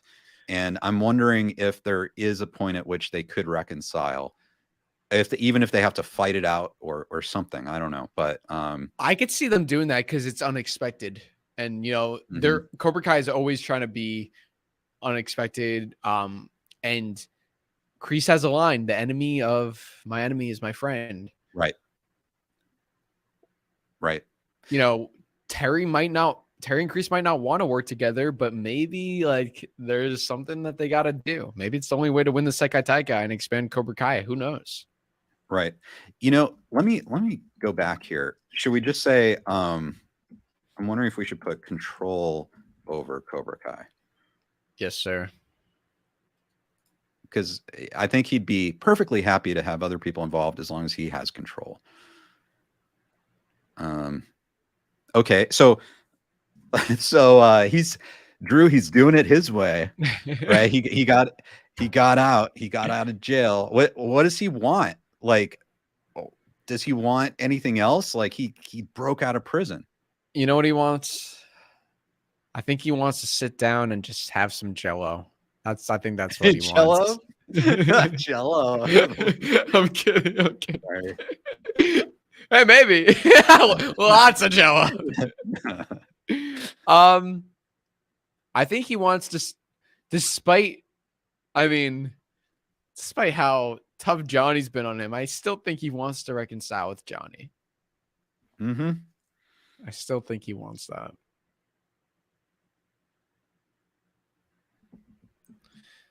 You are the best student that Cobra Kai has ever had. Yeah, I think you're right. And Tory. I feel like Yep. Johnny and Tory are the two most important people to him. And I really like how you know, I really like what they did with that relationship with Creese and Tory. I think Right. I think it was very I think it was developed very, very well. Very, very well. I'm very impressed with that because Tory was a character who I actually did not like in the beginning, like season 2 and season 3. I thought she was nuts. Season 4, I really liked her, and the more the show went on, I really liked the relationship between Creese and Tory, and I think, I think they did it very well. Very, very great relationship there, and I want them, honestly. I'm rooting for them to kind of make up. Right. Yeah, So. I think so too. Yeah, and yeah, she brings out the best in him, that side of him that's probably he hasn't had for a long time, where he was in love, and devoted to someone and wanted to take care of someone and maybe wanted to have a family someday, and maybe Tory reminds him of that, Yeah. I think he also wants revenge on Terry. I mean, he doesn't know that Terry's in jail. So I think, when he's out, it's like, where the heck is Terry Silver? And it's like, oh, that dude, he got arrested yesterday. It's like, crap. So you're telling me I broke out of jail for no reason. Literally. Right, exactly. I know, and there was a comment I saw earlier, a little while back, basically saying that like he's in a really tough position right now because if he had waited and not broken out of prison, he would have been released. Like he would have been exonerated. Oh, God. It's so funny. But yeah, he assaulted the guards and the doctor. We presume because he did not offer the doctor mercy. He took his stuff. And so he did assault people. So like he could be thrown back in jail again. I don't know. We need a legal expert to tell us what happens in this situation. But we do. That would be actually really cool to get someone like that on here and like actually like have them like explain in real life like how this situation would unfold. That'd be a cool stream. Right. I totally agree. Yeah, because there's so many legal problems. Mike Cobra Kai Wisdom is a lawyer. And he might be a good person. Oh, I did not know that. Yes, he's given us some support in the Save Silver community for the reasons why Terry Silver may not be guilty and might not be in that much trouble. Of course, my position is that he's not guilty.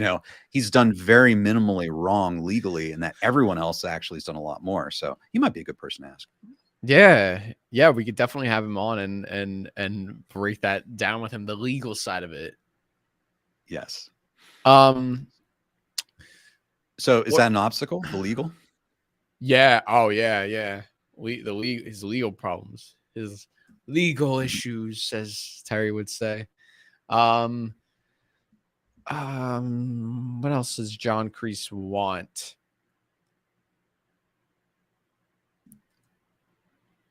Yeah, he's got to want quite a bit. How do you think he feels about the Sekai Taikai? Because he didn't want to do that, but would he do it now?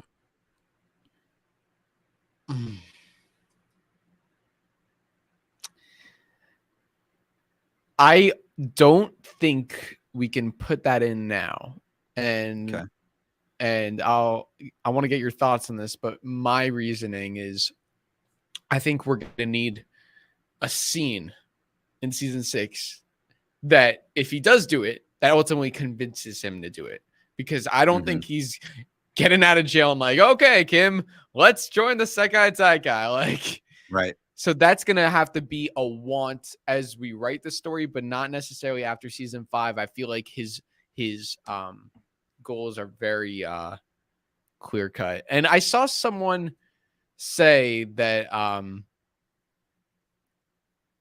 to take out the reconciliation with Johnny.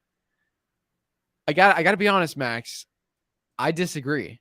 I don't know if he necessarily is gonna like be going to Johnny and begging him to reconcile, but I think if Johnny I think that's what he does want.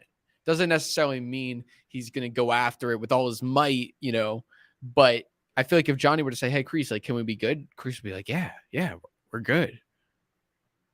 What do you think? Right. Yeah, I think you're right on that. Like, it's not necessarily something where he's going to just go straight to Johnny, but like you said, Drew, you talk about like that arc you want, that great redemption arc or whatever. You could see Creese do something for Johnny that's maybe some kind of like self-sacrifice, some kind of passing of the torch, or some act of devotion that maybe people don't see coming, but deep down, he wants Johnny to be better than him. So I think you're right. There's got to be that want deep down to reconcile with Johnny. I'm sure before John Creese leaves this world, he would want to be good with Johnny. Yeah. So let's see.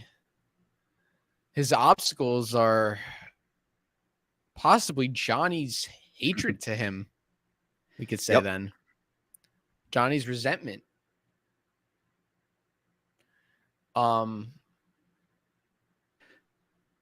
Probably Daniel. Terry Like, Silver. You can hear Daniel just going off about John Creese breaking out of prison just endlessly, just complaining to Amanda about like Creese being on the loose. I'd love to see the look on their faces when they see he broke out. It's like, yeah, that's right, mother effers. I did it. Yes. What about Tory's resentment? That's an obstacle. Tory's right? resentment, yes. And also he wants control over Cobra Kai, but Cobra Kai has tarnished its reputation. Right. So Cobra Kai has tarnished his reputation. And also another thing is he has no, technically, contractually, I don't think he has any ownership. Right. No of ownership. The dojo. So how can he control Cobra Kai with no ownership? That's what we're going to have to figure out. Right. Now, here's a question for you regarding a want. I think by the time Creese kicked Tory out of the visitation meetings with him in prison, she would have told him about Kim Daeun, right? Because he knows about the Terry's plan for the Sakai Taikai. I don't know if there are like cut scenes, but I think it would probably be like right after Tory would have told him about Kim Daeun arriving that Creese kind of kicked her out. And I'm wondering if he might want to reconnect with Kim Daeun because it seemed like they had that great connection in the flashback, and she asked for him. So I'm wondering if he wants to reconnect with Kim Daeun. Like that's a play he could make. Yes, I think so. I think we could definitely put that there. It's a great point. I want to go to Kim Daeun and see if there's anything from Kim maybe that could spark anything. Because we did do Kim Daeun. Let me put these. Let me put that there. Okay. Anything from Kim Daeun? Let's see.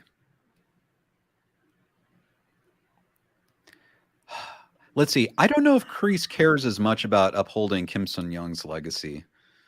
No. He's more about his own school. Miyagi Fang. I mean, I guess we could put down his obstacles of Miyagi Fang, or we could put tarnished reputation, Johnny's resentment, Daniel. I don't know. Do you think Chosen might not have any issue with John Creese? Not directly. Yeah. I don't think we need to put shows in, honestly. And yeah, I don't think we know about Mike Barnes either. Let's see. What else? Should we put Miyagi Fang? I think we I can guess put Miyagi Fang. I think they all actually. I don't know. that would be a threat to Cobra Kai, such as it is. True. Okay. I think that's good. Because the students may have all defected from Cobra Kai and gone to Miyagi Fang. Mm. We don't know where they went. Yeah. Okay. I feel like I'm trying to think. We covered a lot of characters. I know we're missing Dimitri. Mm-hmm. What about Amanda? I was just thinking Amanda, Dimitri, Amanda. Maybe we should like make like a list just to see how much more we have. Yeah, exactly. Of the main ones. Dimitri, Amanda. Any other main ones? Like I know we Olive got Garden waiter. No, I'm kidding. soup kitchen customer 1. Um, I know. Oh, so Yaya. yeah. Now, let me ask you a question.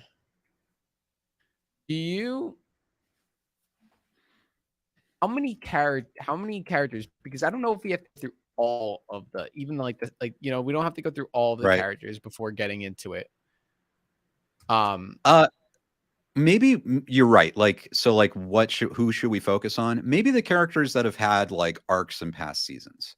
So where there's been a story, there's been conflict. So maybe someone like Yaya,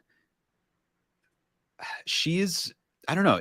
She's like this amazing character, but she seems more constant. Like she doesn't necessarily have like changing obstacles and wants. Mm-hmm. Yeah, I agree. So like those characters we could do like along the way, maybe. Yes, we can revisit that as they come up. So I see these 3 characters that we got to do. Any other ones? I'm gonna see. We've got requests for Bobby Brown. Yeah, that's interesting because we've seen him, a couple times, but Kyler. we haven't seen him since season. Oh yeah, Kyler, that's great. Kyler. I'm just gonna write Kenny. We did Kenny. Yeah, we did do Kenny. I'm gonna just write a bunch of characters down, and by the way, I'm looking at a list. So I should just search up a list of Cobra Kai characters just so. Oh, the legend, Bert. Oh, Bert, of course. Stingray, Nate, Mitch, Chris, Stingray,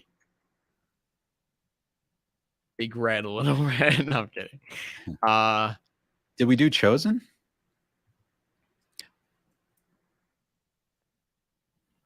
Let's see. Yep, we did. Okay. Notice how our list got longer and longer as the more we the more we went through. I don't know. So I don't think we need to do all these characters now, just so we can we can get going on maybe like some of the good stuff.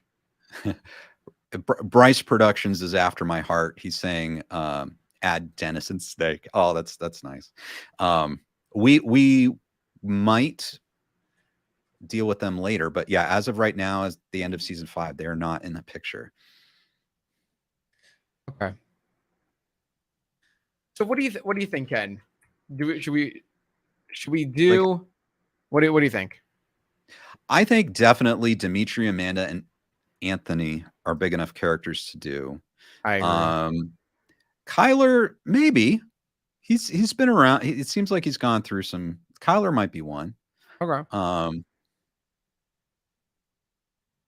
Stingray, maybe. Yeah, Stingray's been a big character. He's Stingray's been directly big. tied in. Yeah. These ones, I don't know necessarily.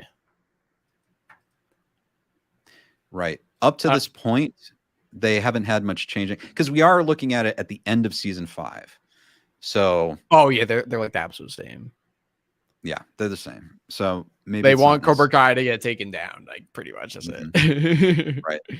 And Right. like Moon like wants to take a go in one of those pod spa thingies and go away and whatever. I don't know. Right. All right. Okay, so let's say, what do you think about this? Why don't we really we'll kind of speed it up a bit. Let's knock these guys out. Yeah, let's knock them out. And then next stream we can get going on the juicier stuff. We can start to next stream. We'll start to pitch ideas for Yes. what's going to happen. Yeah. So before we get into that, let's discuss what we will be doing when we're done with this. So what do you want to do? You want to pitch, because we have here we have story resolution ideas. Right. So what do you want to do next stream in particular? Well, I think that's a great point. So we're going to have to resolve these ideas. So maybe we can come up with ideas that would resolve these problems, but our ideas for what's going to happen with the characters in season 6. So basically, you can pitch your ideas for kind of like as a starting point of where you'd like to see season 6 go, that could help resolve all these things and maybe even introduce, what's going to happen, but we could focus on the beginning of season 6.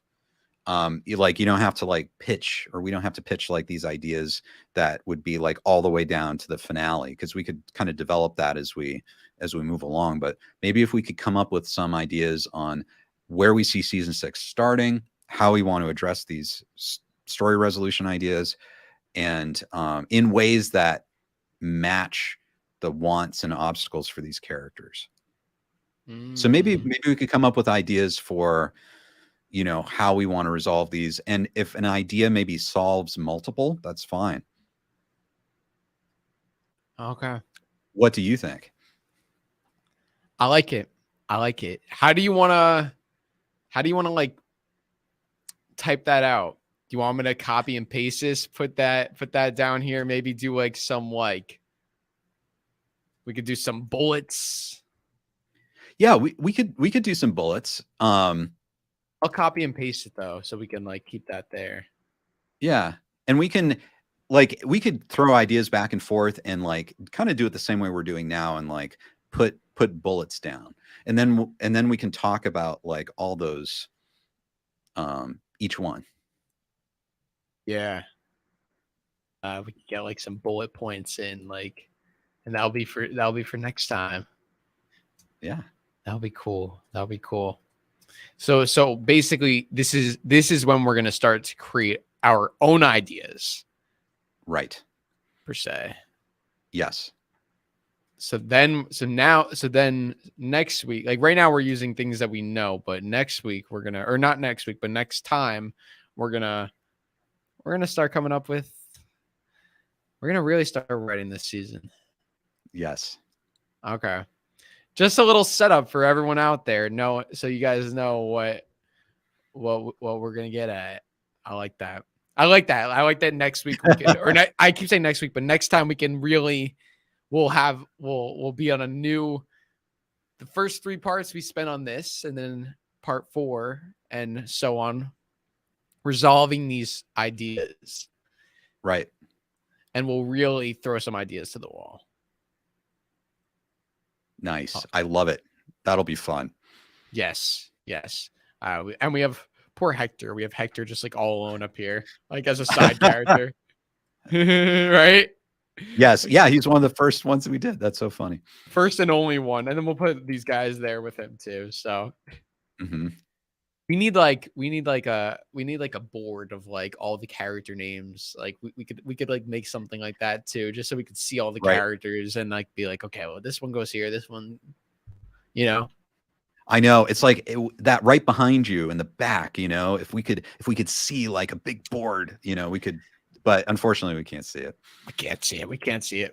Those are secret notes for another show I'm working on. By the way, I can't discuss that yet. But okay, it sounds intriguing. Yeah, the Bert spinoff. Oh, whoops. Whoops. Hey, Okay. I think we'd like to see a Bert spinoff. I hope we do. Honestly. Okay. So let's knock these characters out. Let's do it. Let's do it. Okay. The Dimitri Alexopoulos, the character who we've waited 4 seasons to find out what his last name is. Yes. Yeah. So what does he want at the end of season 5? Like he definitely wants to see the end of Cobra Kai, right? He wants Cobra Kai to go down. Yeah, you know, it's never good when you start with a Yeah, right. I mean, season 2 was great season for him. I think season 2 was his best season, like, where he had the most to do. Mm-hmm. After that, yeah, he had some great moments in season 4. He did. You know what? Oh, you're right. At the tournament, he was amazing. Right. At the tournament, he was amazing. Like, that was like, we were doing that to Rob. He was so good. Season 5, I feel like he's just kind of there. Right. I don't feel like he has anything else to do. Which sucks. He's with Yasmin. He's with Yasmin. So he wants, here, you wanna write this down? Yeah, I'll type. He wants to maintain that relationship. Okay.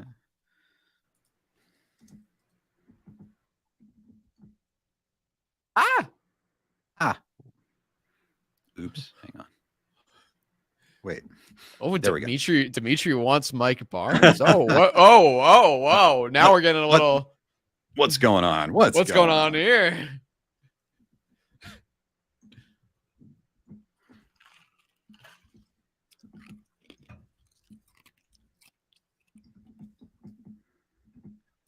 I think he also wants everyone to get along.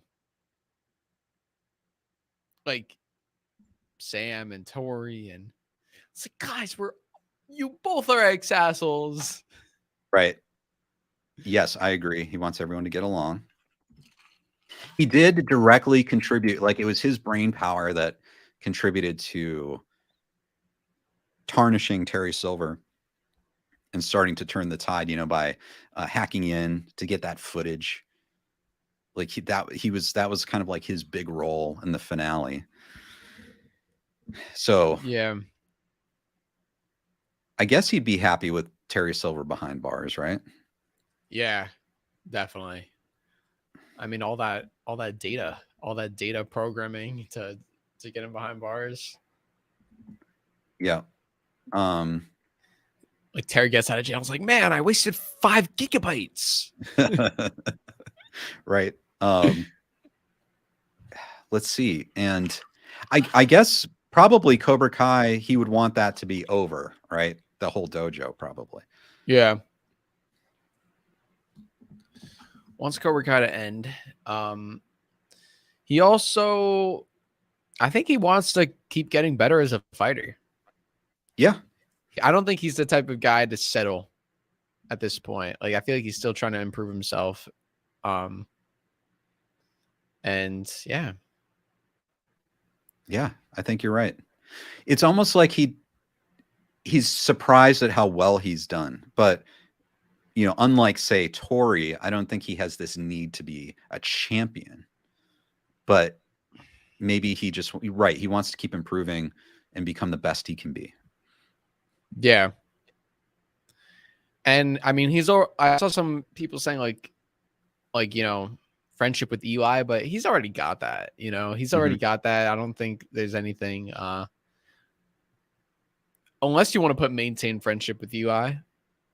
I don't know if that's Yeah, we could put that just because it was kind of dicey there for a while. yeah. I mean, we do have maintained relationship with Yasmin, so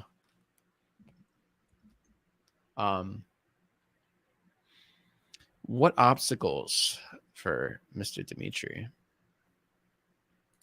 Cobra Kai.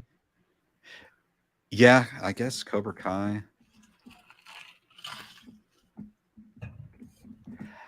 I don't think Terry Silver would be aware of Dimitri directly. I don't know if he would be like on Terry Silver's revenge list.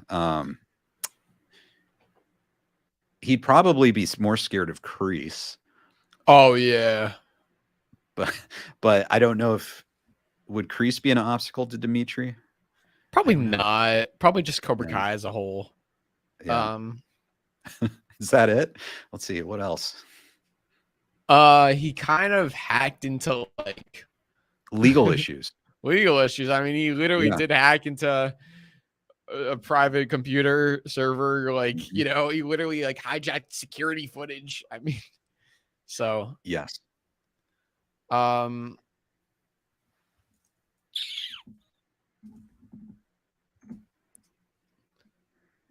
don't know. Hacking and trespassing. Trespassing.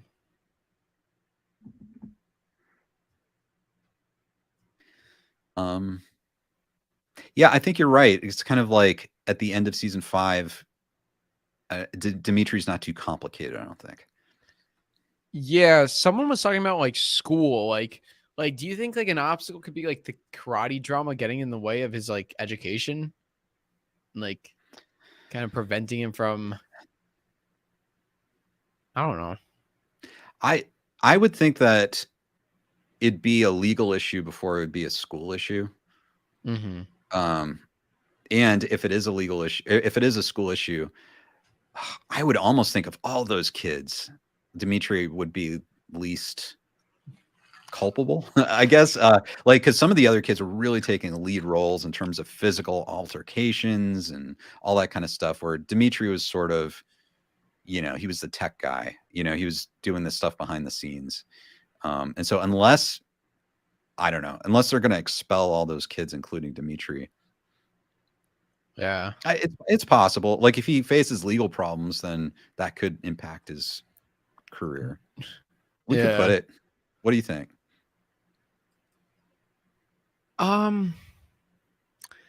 It's up to you. Bad GPA or something. I don't know. Yeah, maybe we could put distractions, obstacles. How about maintaining a high GPA? There we go. I like it. Okay. I think that's it for him. Yeah, I think so too. Okay.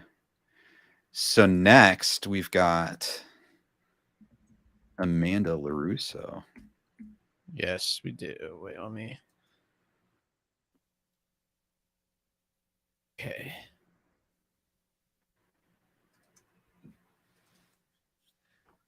Amanda wants normalcy. Yes. No karate. I mean, actually, I take that back. I think she is fine with the karate. Just she doesn't want Cobra Kai. No karate wars. Nope. No karate wars. Perfect. Hmm. I think she also wants Daniel to find his balance with like Mr. Miyagi in his life is right. That's important for her. Yep. Amanda has a lot of wants. Yeah, Sam finding balance. Anthony.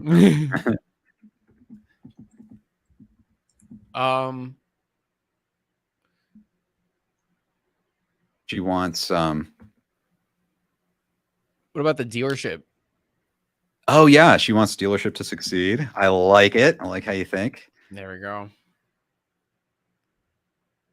What about she probably wants, obviously she cares about Carmen, Johnny, and the baby coming. She probably wants them to be safe and happy, right? Yeah, she wants the best for them and their family. You know, even like Miguel is dating Sam, so she wants. I'm sure she wants that as well.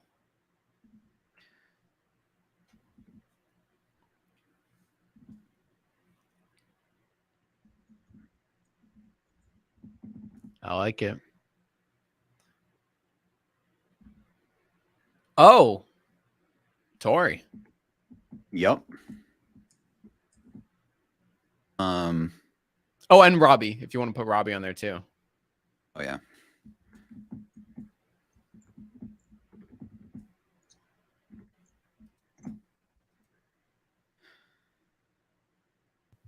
Let's see what else. What is this is interesting because it's like her wants are like for other people mostly. Yes. But does she want anything for herself? Obviously, the dealership, that would be hers. Her own normal life.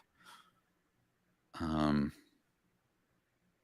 maybe she's just stuck with all these people who have problems. Yeah, I think basically it's like, I mean, I think she puts her family before anything, but you know, her family is just Family's nuts. her family. Yeah. It's her family's nuts, like flat out. Like her family's just nuts. Yeah, we love them, but I mean, holy goodness! If you think about like what a drama she's into now. Oh God. Her obstacles are her family is nuts. Yeah, we could put that. You know what? You know what I think she wants? No, I take it back. What were you gonna say? That got resolved in season 1. It literally got resolved in the same episode. I was gonna say Lucille's respect, but you know what I'm saying? But that kind of got resolved in that same episode, right. You know? Right, exactly. But that would go under obstacles of family's nuts. You never know how it could be nuts. Lucille could come back and be nuts. Tom Cole, maybe. Tom Cole. You know, it's a very good point that you brought up about her obstacles kind of being other people's obstacles. Right. And her wants being other people's wants. And I think an obstacle for Amanda could be Sam's PTSD. Because if she wants Sam to get better, I mean, that's your daughter who's suffering from post-traumatic stress. Yes. So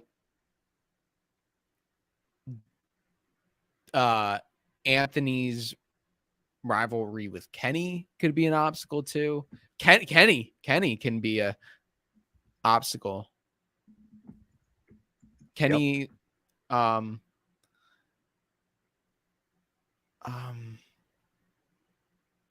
Candace be an obstacle for her? I think that would be a new obstacle that we'd write. Yes. Oh yeah, it's not right now. Yeah, but you're right. That could be an obstacle. What were you gonna say?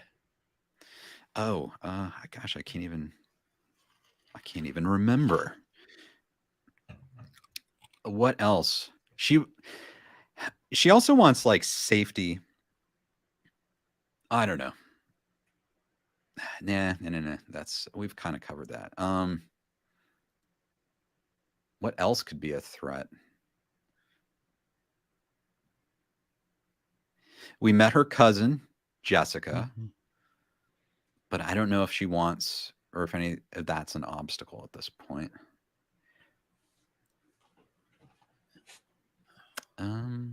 Obstacles. Now she's kind of come to terms with her past. For once, maybe we can put like happy family and happy marriage. I know it kind of is similar to what we were saying, but a little more. Yeah.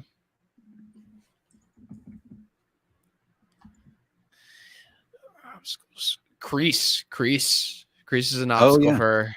Silver is an obstacle. Cobra Kai, Kim, all of them. Oh, you know what she wants, Amanda LaRusso? Yeah. She wants to be respected in the community. Remember, she was going to be part of that board. Great one. Great one. And you know why that's a perfect one? Because the first obstacle is exactly why she will never be, because her family is nuts. Right. Exactly. As long as her family's nuts, she'll never be respected. Oh, poor Amanda. Oh, I feel bad. I like that list. Look at her with Yeah. a lot of wants compared to all these Yep. other characters. Yeah. She's got a lot on her shoulders. She does. She does. And this is why, most of her wants are selfless. And I think that's why she's the hidden hero of the series. Like Daniel is so lucky to have her as a wife. He's so lucky. And I don't think he realizes it. No way. He does not. I mean, the fact that she supported him through all this, I mean, it's like, yeah, sure, Daniel wants,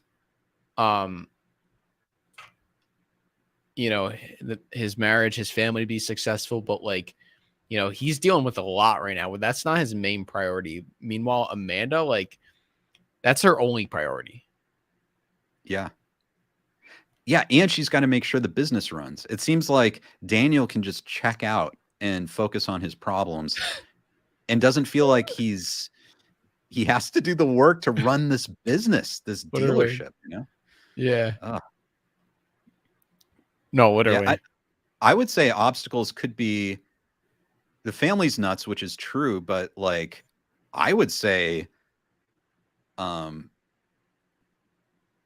Daniel's actions in terms of Daniel, like if he gets into trouble regarding all of this stuff, like his reputation could tank the business. Like, so the family is nuts. That could be her personal thing, but like Daniel's conduct could really threaten the dealership, her dealership goals. I don't know how to write that, but that could be an obstacle, is like Daniel's conduct. Daniel's potentially illegal activity. Yeah. I like that. Or should we just do potential legal issues? How about that? Yeah. Like at the end in season 3, their big problem was the fallout from the school fight, and that almost tanked the dealership. Now what? You know, I think that's something that could be a problem going forward. What the heck is going to happen to their image, you know, for the dealership? Yeah. I think we have a great list for Amanda. Yeah. Yep. A lot for her. Okay. All right. Who's next? Oh, it's Anthony. Hello, Pusso. Wait, did we not do him? Hey, let me. I guess we didn't. I feel like we did. I guess maybe because we've been writing him with other stuff. Okay. Did not. Although maybe that makes a lot of sense to copy paste Kenny. Yeah. They seem to be intertwined. You got that? Yeah, let me go find Kenny here. Wow, Kenny Payne. You think they named him Pain just so he could have that line, "You're going to be in a world of pain" at the end of season 4? Yeah, and actually, I think there's also the I love the tie-in with Terry Silver too. So I think it's a nod to Terry, and he loved the word pain in Karate Kid 3. So I think that was kind of a fun thing they did. I like that. Okay, so we've got, what does Anthony want any of the same things? I think he wants to become a formidable fighter. I think he wants to kind of Hold his own. Yeah, he wants to hold his own. Hold his own as a fighter, and then separately we can say defend himself from Kenny.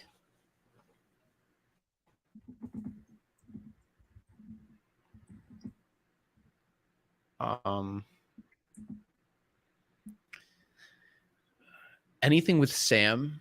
Anything with his sister? I don't know. He was always kind of funny, even when he was younger. Just his attitude was a lot of fun. He's not necessarily the warmest guy.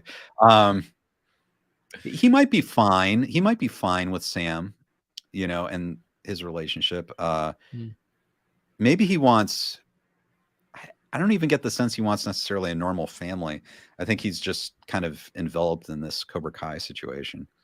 I don't know. What do you think? Does he want anything like from his family situation? I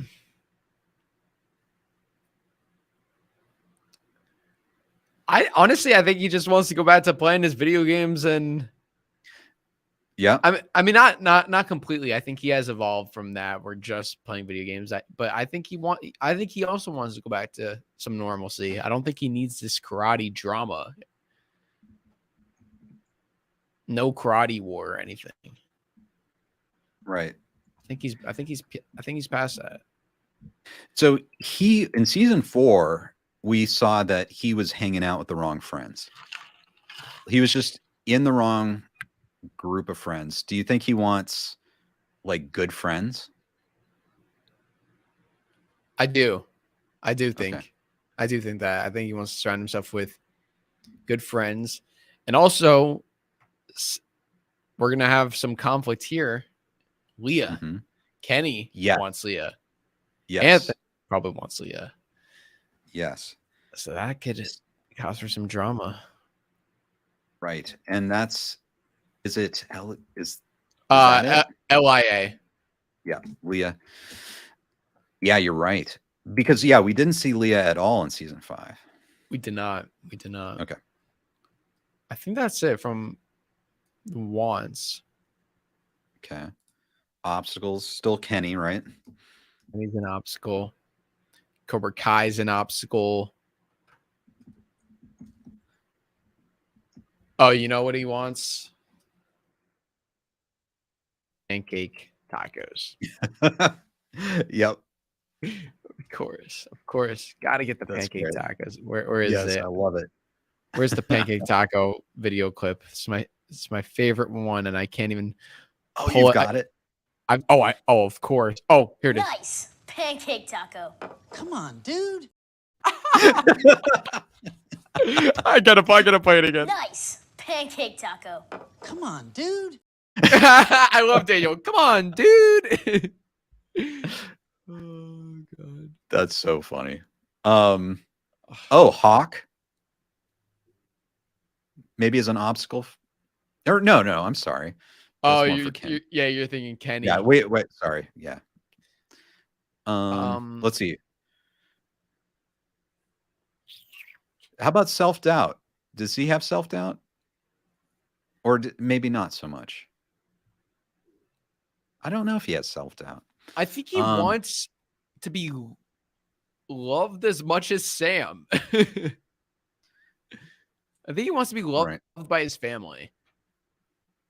Noticed. He wants to be loved and he wants to be noticed because they've kind of been like ignoring him for like 4 whole seasons. And then like in season 4, like Daniel's like, oh yeah, I have a son.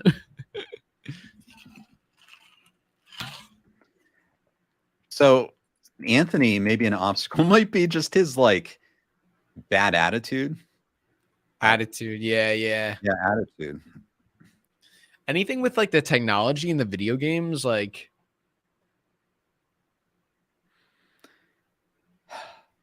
he loves playing the video games. I don't know if does he want anything else from the video games though. Maybe he wants like the new Call of Duty or something. Right, exactly. But we could put that down just for fun. He wants to keep playing video games. He wants to play video games. Yeah, there you go. Oh, you know what? What? He was checking out Yasmin. Oh, okay. We'll put that. He was checking her out. So, I mean, listen, we're not necessarily saying these are things that they're going to get. Things that he wants. No, we won't put Perfect. that yet. Yeah. Maybe in the future. Right. I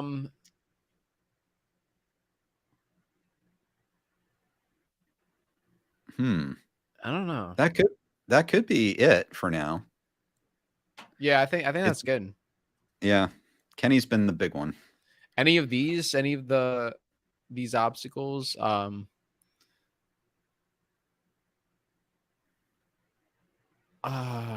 wow, they're kind of similar. Look at this. Isolated from family, self-doubt about abilities. You think I think maybe we could put self-doubt for Anthony.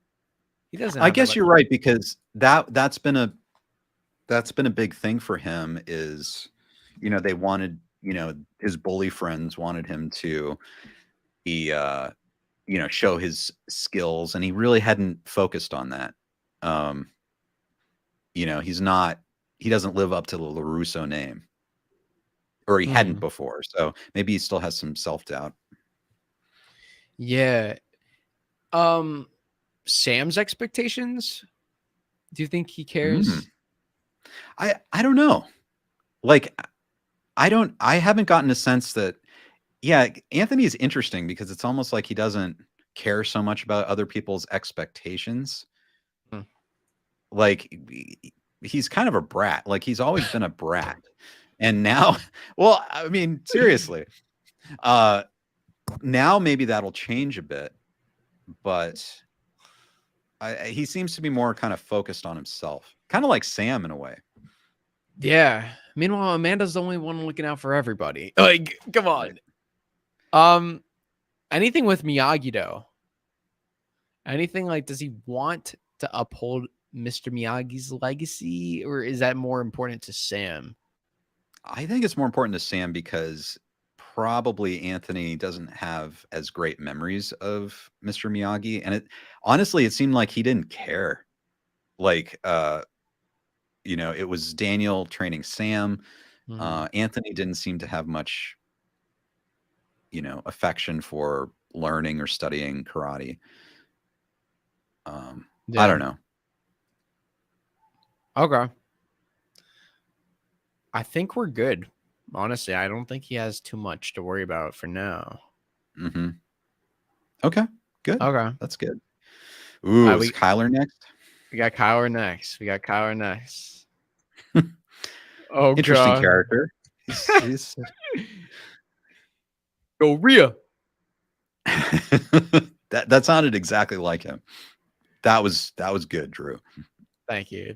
I love Kyler. Kyler is one of my favorites on the show. Like, yo, I want 2 butterscotch, 1 popcorn, 3 biscuits, a soda.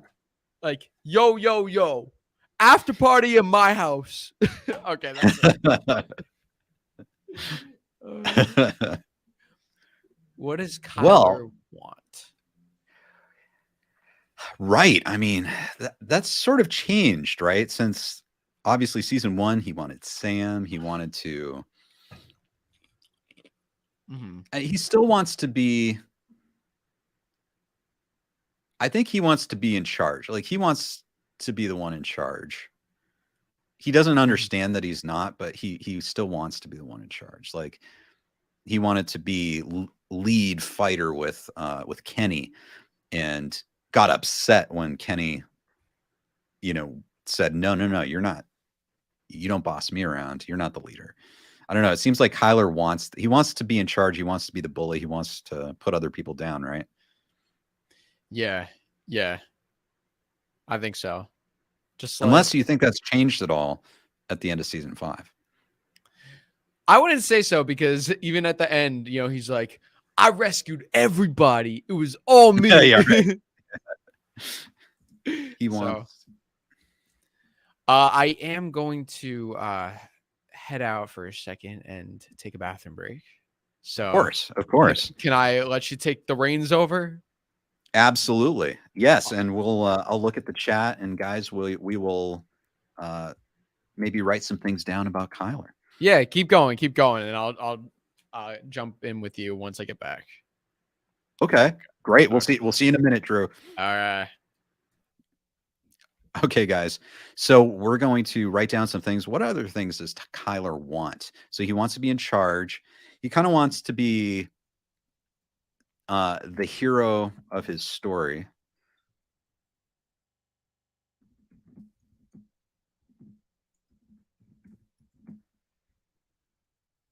Let's see. Girls in a mirror. I like that, Jaws. That's great. Yeah, I think he wants to be a ladies' man.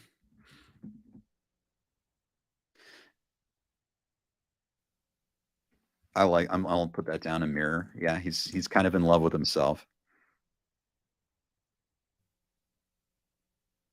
Let's see. Robana Kim says, ooh, lots of great comments, guys. L. Turner says, I'm sorry, I can't highlight the comment. I'll read it though. Kyler's character should get a deeper dive, exploring the facets of his father's relationship with him to offer further explanation as to why he's the bully he became. Right. So let me just put that down. A big obstacle for him might be his relationship with father.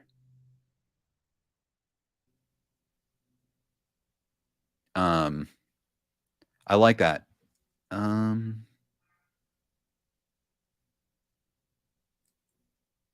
like that. He wants to be Azania to be vindicated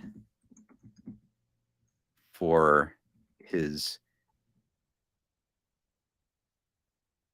from Miyagi Fang. Yeah, I like that. So to be vindicated for his humiliation from Miyagi Fang. I think he likes to, yeah, he likes to be in charge. He wants to bully those he thinks are weaker than him.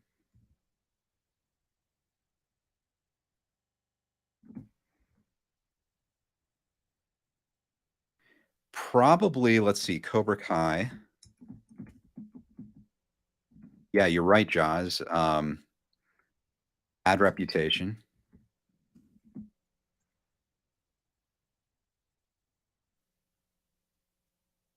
Let's see what else. Hey, Robbie Keene, thank you. Thank you, guys. Thanks for subscribing. Really appreciate it. You could be watching now on Cobra Kai Kids channel or on my channel, Ken Cole. If you haven't been to my channel, go ahead and check it out. I cover a lot of Cobra Kai stuff, and go ahead and subscribe. And I've got a KenCast podcast that I've released, and I do live streams too. So definitely check out my channel if you don't know about it. If you're watching on my channel and you haven't subscribed to Cobra Kai Kid, please do that. He has amazing content, tons of news, everything about the Cobra Kai series. So thank you guys for watching. Really appreciate it. I like that. Daniel LaRusso's cooking. Matt Moore says he has a great ground game, but needs to work on his striking. Yeah. That's great stuff. I think Kyler's such an interesting character. Dislike Bomb says he wants to give Sam his ring. Yeah, that's really interesting. I don't know.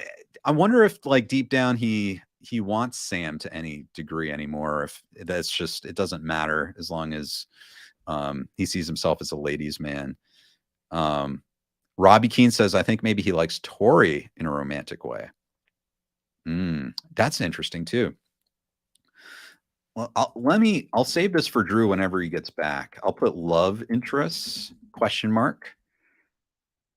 Time Traveling Prototype says, it's worth noting Kyler nailed the skills competition in season 4 and smashing stuff with his head. So, hey, Drew, welcome back. Good to see you. Great to see you. So we put down these ideas. We got these ideas from the chat. Wow, I love it. So yeah, so let me get your reaction to these, because we might be able to keep them or consolidate them and just kind of see what you say. So he wants to be in charge. He wants to be the hero of his story. He wants to be a ladies' man.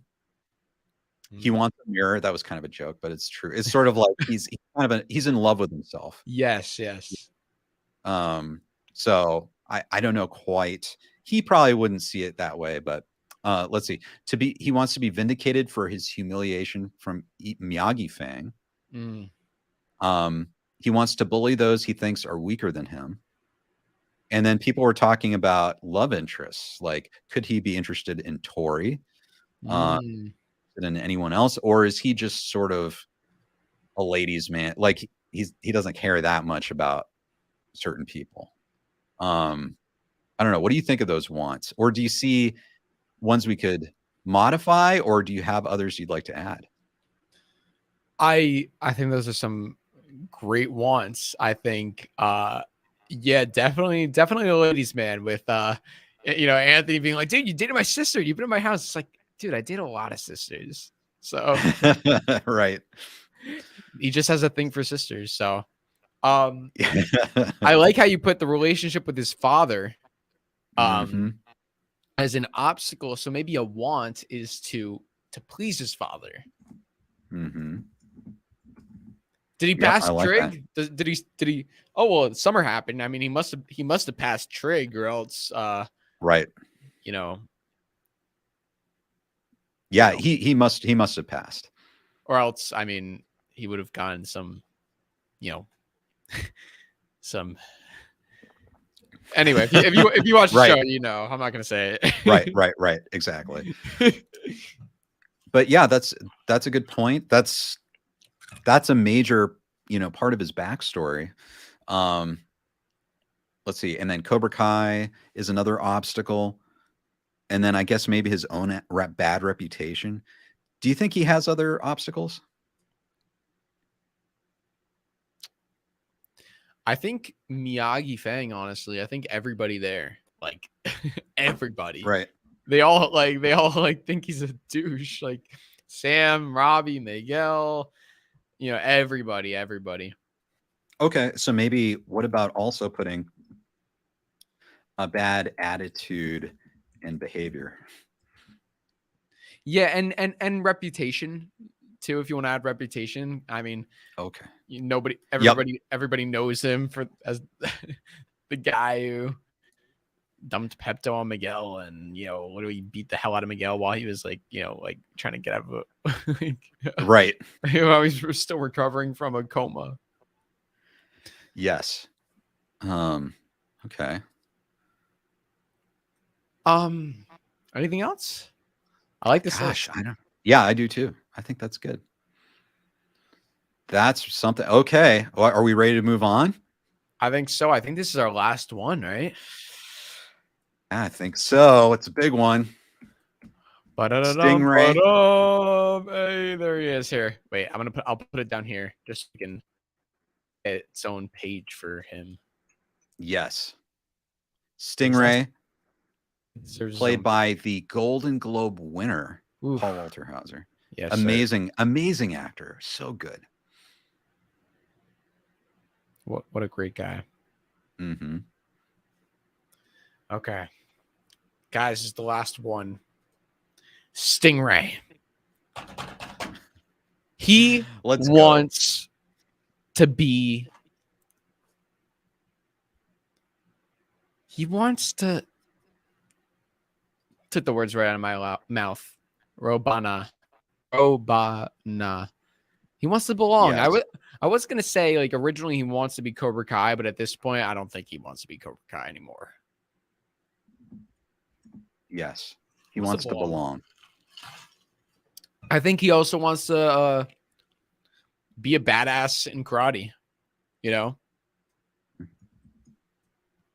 Like honestly. Yep. Heck yeah. Does he want to maintain his friendship with Bert? Yeah, I think he wants to maintain his friendships and make new friends. Yeah. So he wants to keep keep current friends and make new friends. Mm-hmm. Am I looking clear on your end, by the way? Yeah, we're in a smaller window size, but you look, you look really clear. Because I'm Did you curious. talk to the IT? I try to talk to the IT. I don't know if they resolved the issue. I feel like if I were to go here, this is worse, right? Oh yeah, I see A it. little bit. I see it. I see it. Oh wait, now it's kind of going. Oh no, never. No, yeah, we'll figure this out after. Oh We shoot! will. Look at that! Look at that, Ken. That's kind of cool. I did not know it does that. Oh wait a second. That's cool. And then you can make like the screen even bigger. Oh, I don't know. I'm kind of used to the other. Yeah, the border's nice. Yeah, that's pretty good. I like that. I like that. Okay. Okay. We'll figure out our technical stuff afterwards. Robana says you look fine. Oh, thank you, Robana. I appreciate you. You look great too.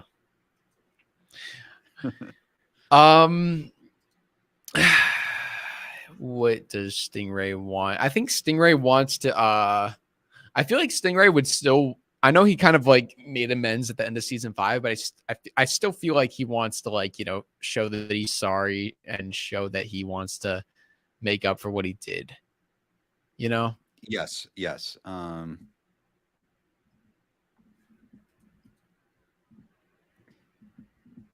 he obviously wants Terry Silver behind bars. Oh yeah, because he's testifying against him, right? 100%.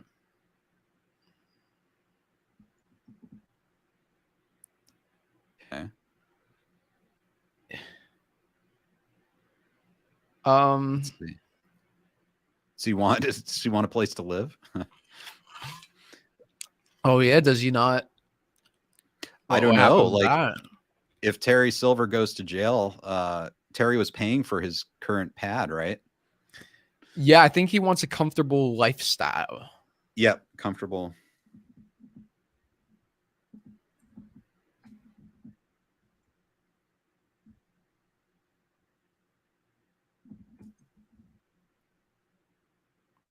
Lifestyle. Okay. Obstacles. Terry Silver.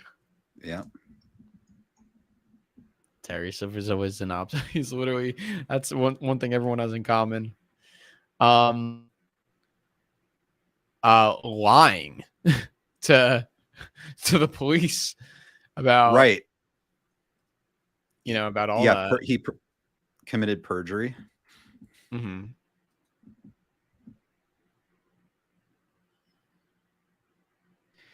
He's also he kind of has had bad friends. He's had bad people skills. Like, he ticking off his neighbor. He ticked off his Dungeons and Dojos friends. Like, they like left on him. They didn't want to play with him. Like, his friend skills are kind of not too good. Like, his people skills aren't great. Yeah. So how about has trouble connecting with people his own age? Yeah, you're right.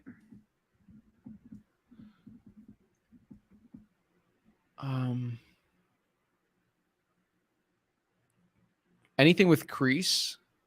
I mean, Creese. Yeah, Creese just himself would be an obstacle. Creese hated Stingray. Oh. Picked him up, poor guy.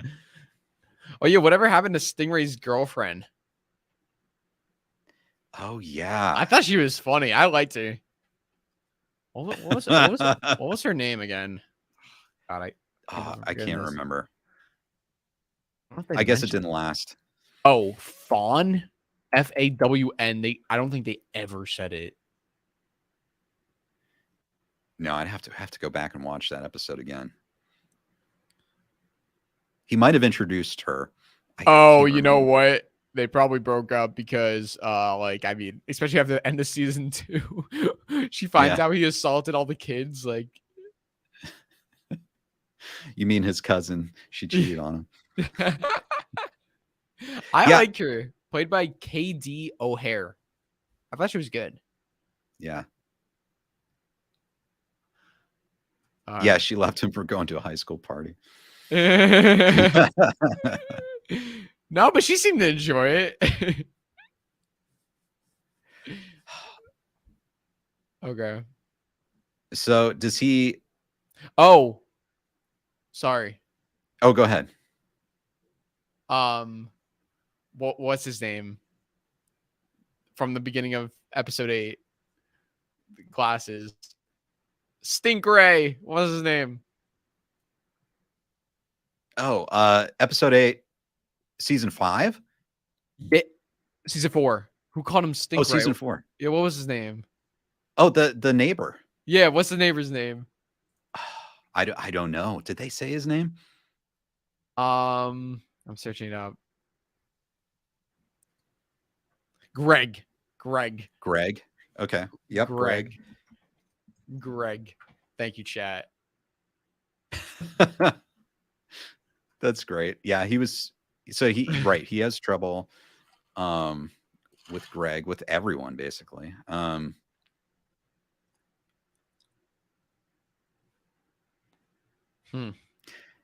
Yeah, you're right. It's like he's hanging out with kids.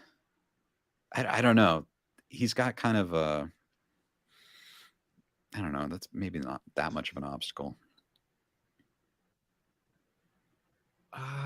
Does he have PTSD? Yeah. 1000%. That's a great one. Oh, another want maybe, which is kind of interesting, is that he likes video games too. Remember, he wanted his PS4. He was like really looking at that. He wants to play video games and tabletop games. Yeah. He's just a kid.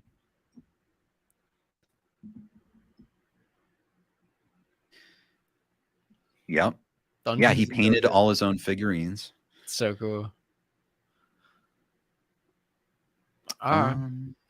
Yeah, does that cover it? Does he want to does he want anything regarding the Sekai Taikai? Not at this moment. I don't even think he knows it exists. Right? Right. No, he doesn't know yet. So I think that's it. Okay.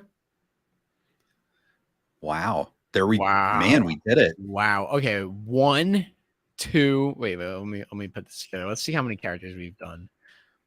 Start from top to bottom. Look at that. Okay. 1, 2, 3, 4, 5, 6, 7, 8, 9, 10, 11, 12, 13, 14, 15, 16, 17, 18, 19, 20, 21, Hector. Wow. That's impressive. That's a good roster of characters. That's a great roster. A lot of great information here. Wow. Oh my goodness. So basically what we did was we set the groundwork, right? Yes. What we did, let's use a Karate Kid analogy. You can't just learn karate right away. Sometimes you have to wax a few cars, paint a few fences. Basically, the past 3 live streams, we've been waxing cars, we've been painting fences, and next stream we'll be ready to get into some more of the karate. Show me wax on and wax off. We're going to be getting into that right here. How was that analogy? I love it. We hear you in the chat. You're going, but I want to learn how to punch. Don't worry, we're gonna punch soon. Yes. You can't dance around too much. You need to focus. What Mr. Miyagi says, first learn balance before punch. Yes. Yeah. Yes. And Sebastian, glad you could join us for the end of the stream. But hey, listen, you can rewatch it here. So feel free to do that. And 100%. That's the great thing about this, right? not only is it live, you can replay it as much as you want whenever is convenient for you. Yeah. And do what we're doing. So next time, guys, just if you want to bring your ideas, bring them along, right, Drew? Yeah. Have some ideas ready. Have some ideas ready. Bring it in. And then we're gonna get into it. So basically, we're gonna take all these story resolution ideas that we came up with, and using all of our wants and obstacles for our characters. So, for example, Creese escaping prison. We'll look at John Creese, his wants, his obstacles, and we'll look at other characters' wants and obstacles that have to do with Creese, and we will correlate it pretty much together. Right. Yeah. And right. And so, and this is the part of writing where, Drew and I, we go back, and you guys too, you think on your own and kind of come up with ideas, and then we'll bring them to all of you. It's going to be fun. I'm excited. So, Ken, what do you have to say about what we did today? We did. Let's see how many characters we did today. 1, 2, 3, 4, 5, 6. Wow, we did a lot. 7, 8, 9. We did 9 characters today. We did dang. What do you think? What do you think about what we did? I'm pretty proud of us, Drew. I think we did an amazing job. I think everyone had such great comments, and we've done it. We've done all the main characters, and it just, that in itself feels good. It feels like we've got our arms around the potential story of season 6. It's wonderful. Yes. And I love this comment. Thank you guys. Learning lots about brainstorming scripts. A lot goes into it. I actually think I could do that myself. Yeah, it's really glad that this is a great comment, right? Mm-hmm. Love that. Yeah, it's great. We always learn a lot. And, I learned so much from talking to Drew, and I learned so much from reading all your comments. And yeah, I love these for that very reason. Oh, thank you, Ken. And yeah, same here. I think it's always good to collaborate with other people for everything. And you could have a lot of great ideas. You could be one of the smartest people out there, but sometimes when you're in your own mind about certain ideas, it's necessary to see it from another perspective. And a lot of times the fun part about it is, oh, I have an idea. And then someone else says, oh, what if we do this with that? And it's like, yeah, and then we could do this. And it's like, you're building up. And it's just so fun. And we've done a lot of that. We're going to continue to do it. Next time we do the stream, it's going to be really, really fun, because we are actually going to take these things and we are going to create our own, we're basically bringing the theories to life. Mm-hmm.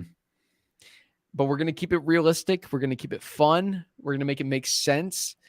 And I think, honestly, I think it's all going to lead up to, this, the wedding. Oh, yes, that's right. How do we get there? How do we get there? And I think we can, if we want, I think we can even discuss a little bit of episodes. We could say okay, is the Sekai Taikai mid-season? Is it later season? Is the wedding in the last, if it's 10 episodes, which I think it's going to be that, it's how do we get there? Maybe we could kind of have a bit of an idea, this Julie Pierce's return, definitely not going to be episode 1. Hey, you never know. Creese, that's going to be episode 1. So, it's just using context clues and making our own theories and assumptions, and it's going to be fun. Yeah, it's going to be great. I can't wait. Yeah, this is going to be a lot of fun, Drew. And we'll basically keep everyone updated. If they follow our channels, we'll basically post whenever we know the next one's going to be. Yes. This is our 3rd one. So if you guys haven't checked out the first 2, make sure to go check those out. A lot of awesome stuff there. And yes, we will be continuing the series. We will be doing a part 4. And we will keep you posted. So make sure to follow us Ken, where can everyone follow you? Okay, everyone, I have a YouTube channel. It's called Ken Cole. Go ahead and follow me there, subscribe, hit the notification bell. I've got videos coming out, live streams. I do KenCast, which is also a podcast. On social media, my handles are Kennergy Cole. So Twitter, Instagram, and Facebook. You can follow me there. And we'd love to have you. I'd love to hear from you. I'd love to have you, see you in the comments of these live streams. And of course, I want to thank Drew, the Cobra Kai Kid, for having me on his channel today. Always such an amazing, positive force in Cobra Kai fandom. And I love spending this time with him. He has so many ideas, very inspirational. And so if you're on my channel right now and you do not follow the Cobra Kai Kid, go ahead and do that on YouTube. And Drew, tell me, tell everyone the best way they can follow you. Hello.